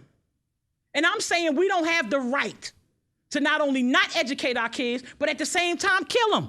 Because we are doing that. That's why the charter schools are moving all new buildings. That's why they don't stay in our buildings more than 2 years, because they realize what's going on. And then lastly, they don't have any 4th grades. Let's go. I want you all to go on the state website, and I want you to look at the charter school test scores, because you ain't looking. Not worth of nothing. Their test scores are nowhere near ours. How are parents going home from the charter schools with emerging and almost made it and a star and a green color and an orange color? What kind of grade is that? This Common Core mess, when we gonna have a conversation about it? When you gonna inform parents? And I mean on both sides. You might want it, Marquise might not. Need to hear both of them sides. Don't want to hear from you though. You need to bring some people from the outside in here. That's why we in this position. Never had a park discussion publicly. Ain't had a hearing here. We had to force the New Jersey Department of Education to have one. Now the governor himself is shuffling his feet because the clear people of the state of New Jersey have said, you're not gonna keep data mining our kids. And the bottom line, that's what it is. You know we not park ready. This board needs to be pushing for parents not to take this park, but y'all ain't gonna do it because everybody got their hands in somebody's pot. Everybody looking to get a check over here, check over there. Got to take care of my cousin. I need my people to be a custodian. I need my people to be a security guard over here. Okay, if that's your problem, there the door. Get your paper, sign it, and leave. Because we don't have time for that right now. This is critical for us because every time y'all make these kids practice, that goes right in that data stream with everything else from that kid's house. The domestic violence, the police calls, and if y'all don't understand that, y'all better get to a data retreat and understand. Particularly Ms. Lakai is over there with the baby. You need to understand these people doing with our kids.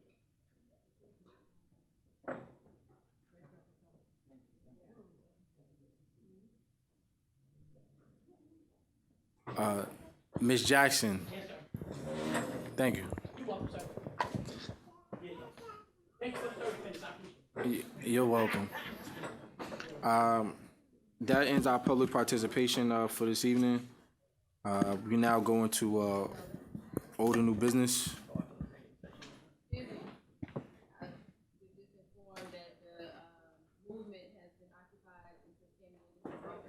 Really?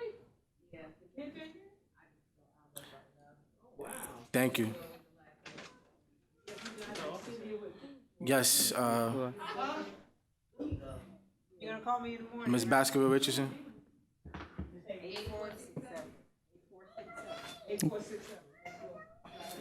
Yes, Chair Hassan, I need some clarity on, I don't know what the incident was that was being talked about, but you said that the district has no policy on investigations, and that was very troubling because it just seems like it sounded like it's arbitrary as to what does and doesn't get investigated. So, where I need clarity is what kind of investigation is being you were even referring to, and because it's my understanding when something rises to the level of investigation that it's a legal matter or a criminal matter or something that the district itself doesn't decide, but where the district is guided by law enforcement or by DIFAS or by the state or something. So I just need a little more clarity on that statement. We use that term, we ask for investigations for everything. So that's kind of, it's not just asked for in terms of legal things. I'm not. On many occasions. Let me finish with my response to that. What I stated was we didn't have a formal process in place that spoke specifically to what Ms. Scott was asking for. When we get things as board members, our process as a board is to make sure that we escalate that to the district. Am I right or wrong? That's what we do. But what she was asking for was specifically a policy that for us as board members to be actually engaged in investigations. That's what she was alluding to. Okay, and but we don't have a process like that would, where we as board members go into schools and start investigating stuff. Well, we not only don't have a process, that's outside of what we can legally do. Which is what I said. Oh, okay. Yeah, I didn't understand. Nah, so what I Okay. was saying, that's what I was telling her is that, when that comes to us, we follow our process. We make sure that we escalate it to the district.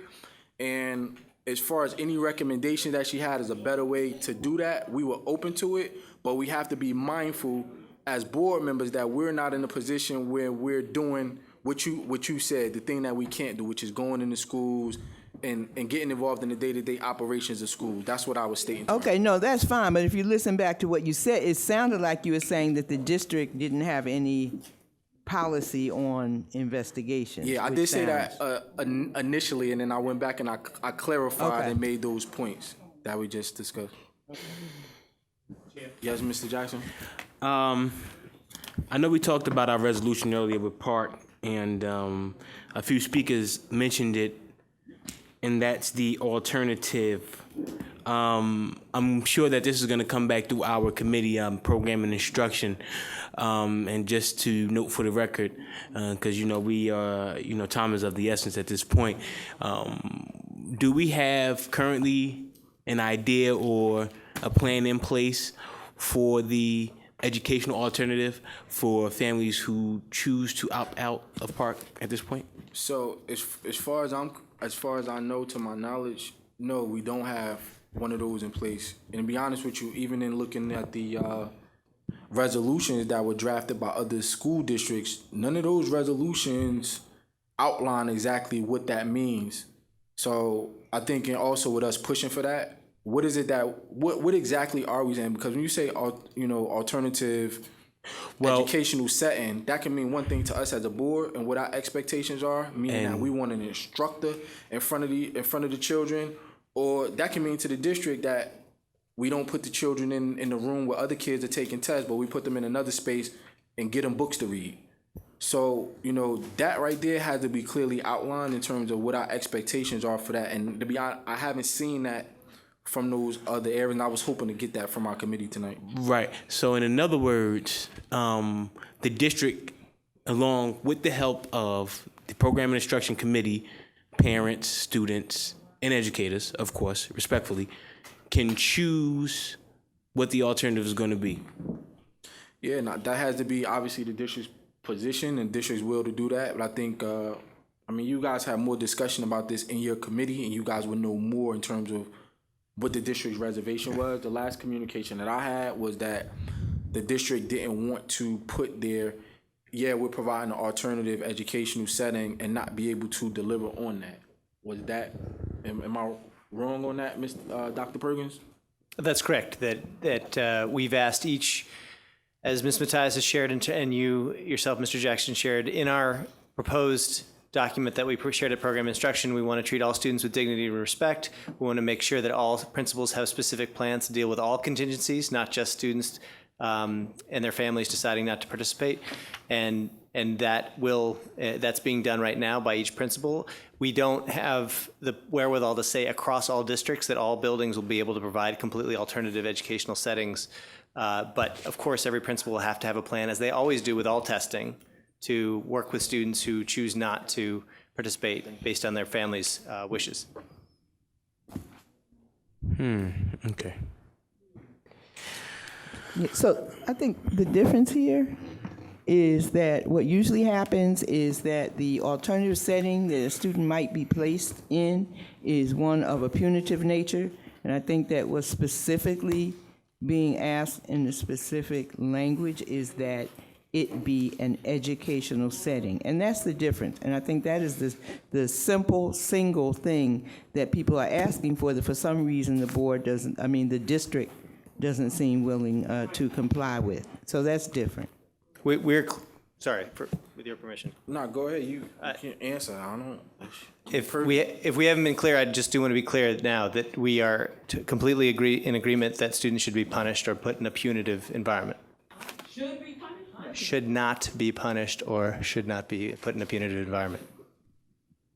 Yeah, so I think like that piece right there, that was the whole premise of what we first came forward with from the board, and I think we struggled and are still struggling with the alternative education setting. But I think you just provided more clarity in terms of what that. This is a school district. What is the difficulty other than pure stubbornness in providing an alternative educational environment?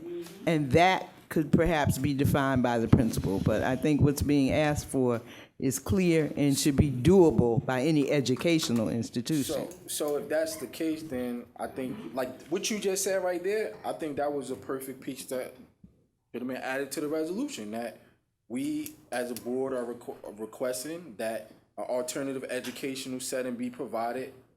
In that setting should be determined locally by the school administrator or the principal or leader of that school. Because every school, would be different, right? Doesn't matter. Yeah, I just have, I guess, a question when we talk about parking and the opting out, right? So hypothetically, if I'm a parent and I choose to opt out or have my child opt out, is there a list generated or sent to the school that identifies this student? Do the students just show up and say, I'm not taking it? And I'm specifically thinking about students that aren't necessarily able to clearly articulate this when we talk about 3rd, 4th, 5th graders. So how does this look for the actual student by the mandate of their parent for them not to take this assessment on said days? So we don't have that. And I can tell you that was a part of the discussions also with the district, because even with the support of the opt-out policy, that has to be married with another policy that says this is how we're going to account for it. Because to your point, what happens where the student, him or herself, have taken it upon themselves when they come to school to say, I'm not taking it, but the parent, for whatever reason, doesn't know about it, or they have an expectation that the child is going to take the exam. Right. So do we have this fail-safe in place to identify right now which families have officially decided to opt out, and to identify those students when they arrive at said school on said days? No. No. and we should be guiding that and keep. Well, I mean, you know what I'm saying? I was. Go ahead. I'm sorry. I mean, I don't want to jump in, but we have created a form. We do have letters. There are 2,000 residents that I have a copy of. We have gotten the Essex County Commissioner of Education, Mrs. Zara, has agreed to be the keeper of records for North. I've had lengthy conversations with Mr. Hester. Right. So what we have done, the parents have done the letter that we prepared. So our opt-out letter is for 3 years. my question is, Donna, is Now, once they fill it out, it is copied, it is noticed to the principal of said school, right? and it is noticed to Ms. Anderson's office, and it is the keeper of records is Mrs. Zara. He agreed to do that for us, so that when the district was telling people, because we had 1,000 parents opt out last year, the district was telling people they could not opt out. The law, to our understanding, is it must be given in writing. That's what we were told. So we created the letter. It says no public schools. Then there's a generic letter that I just dropped off in Irvington, East Orange, 2 nights ago. Where it's blank and they'll put in East Orange. It just has to be given in writing. Now, they also said that a student can come in the day of the test with the letter and opt out of the testing. So it would behoove us to, because we're not doing this test in the classroom, most of our children will have to move, that those classrooms where they're not going to be, since we had subs in there anyway, while the staff was doing park training, okay? Who had substitutes in there, I don't know where we found the money, but those people should be brought back to cover those, wouldn't have to be the magnitude, but to cover those 3 or 4 classes that need to be covered for that day of the testing. By now, some principals do have an idea. There were people collecting at Science High School, for example, at the open house, and the number that I have from them so far is 372 signs just at the open house at Science High School. So we're at I'm just about thinking about like on the ground level what that looks like. One, legally, so that it's binding and the students are protected, and especially for students in that 3 through 6, 7, 8, where things can get a little. But we're promoting a letter too, as Donna said, and our letter, that's the same thing, but it's valid for the 2014-15 school year. It's going to Christy, David Heskey, Cammy Emerson, Hassan as CC. My grandchildren use this letter, and I know that it's been effective because the principal of 14,000 called my daughter and told her a lie and said that you will lose Title I funding if your child opts out. We refuse to take the test, and we instantly corrected that misinformation. Yeah, I would then recommend either obviously we have the district's policy, but in protecting and supporting all students, I would highly recommend that any parent that is choosing for their student or child not to take the particular test, that a copy of this is accompanying that student on said day, just so that everybody is clear and on the same page. Just a recommendation. Right, because our letter also covers the practice part.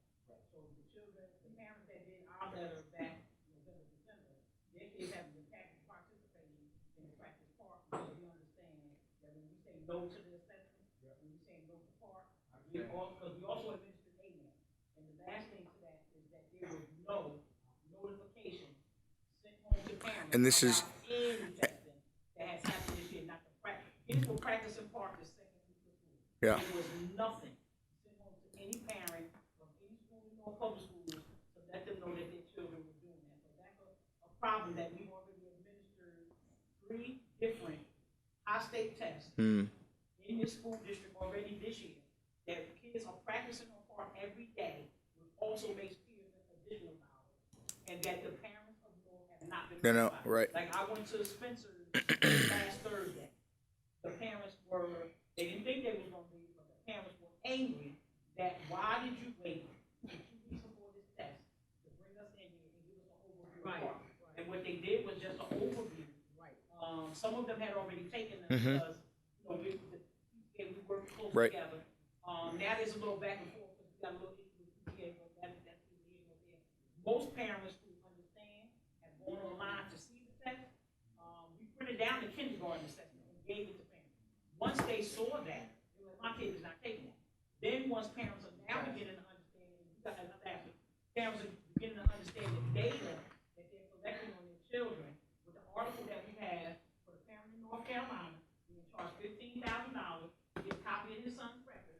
Now that we're beginning to understand that, this is where the backlash is coming from in New Jersey, because parents are understanding, once the urban district aren't even having the conversation that they have with the suburban district, one way or the other. That's part of the reason why I sent a letter complaining about the parent conference.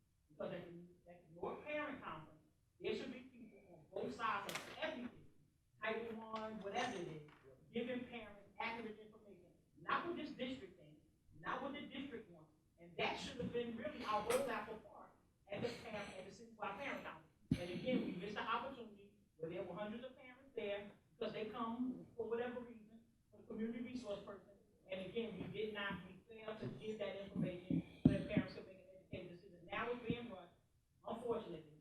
And I just think as a district, I know you guys don't have all that power, but I just think to not make our children look so bad for what the test looks like, if you've done the 4th or 5th grade test, it's enough for you to know that our children in this district should not be taken. I know Ms. Wilson can't say that, but board members, as the board members are doing in other towns, could do that. And I wish we had ended on the last 2 part assessment resolutions. I wish we got it out there so that parents understood they had it out. The other thing that I know wasn't at all addressed publicly, and I know we've discussed this briefly in the program and instruction, is, I mean, Park is obviously one issue. Another issue is Park electronically. Right? I mean, there is a paper, quote unquote, there's a paper version as well. And so if we're having, hypothetically, if we're at that point, right, given our technological difficulties and deficiencies, maybe that should have been, an option as well. Just something to think about, because a standardized test, paper-based compared to computer-based, are 2 different worlds.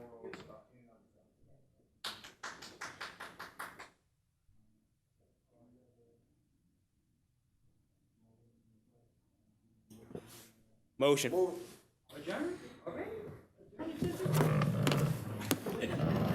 9:15 at earliest.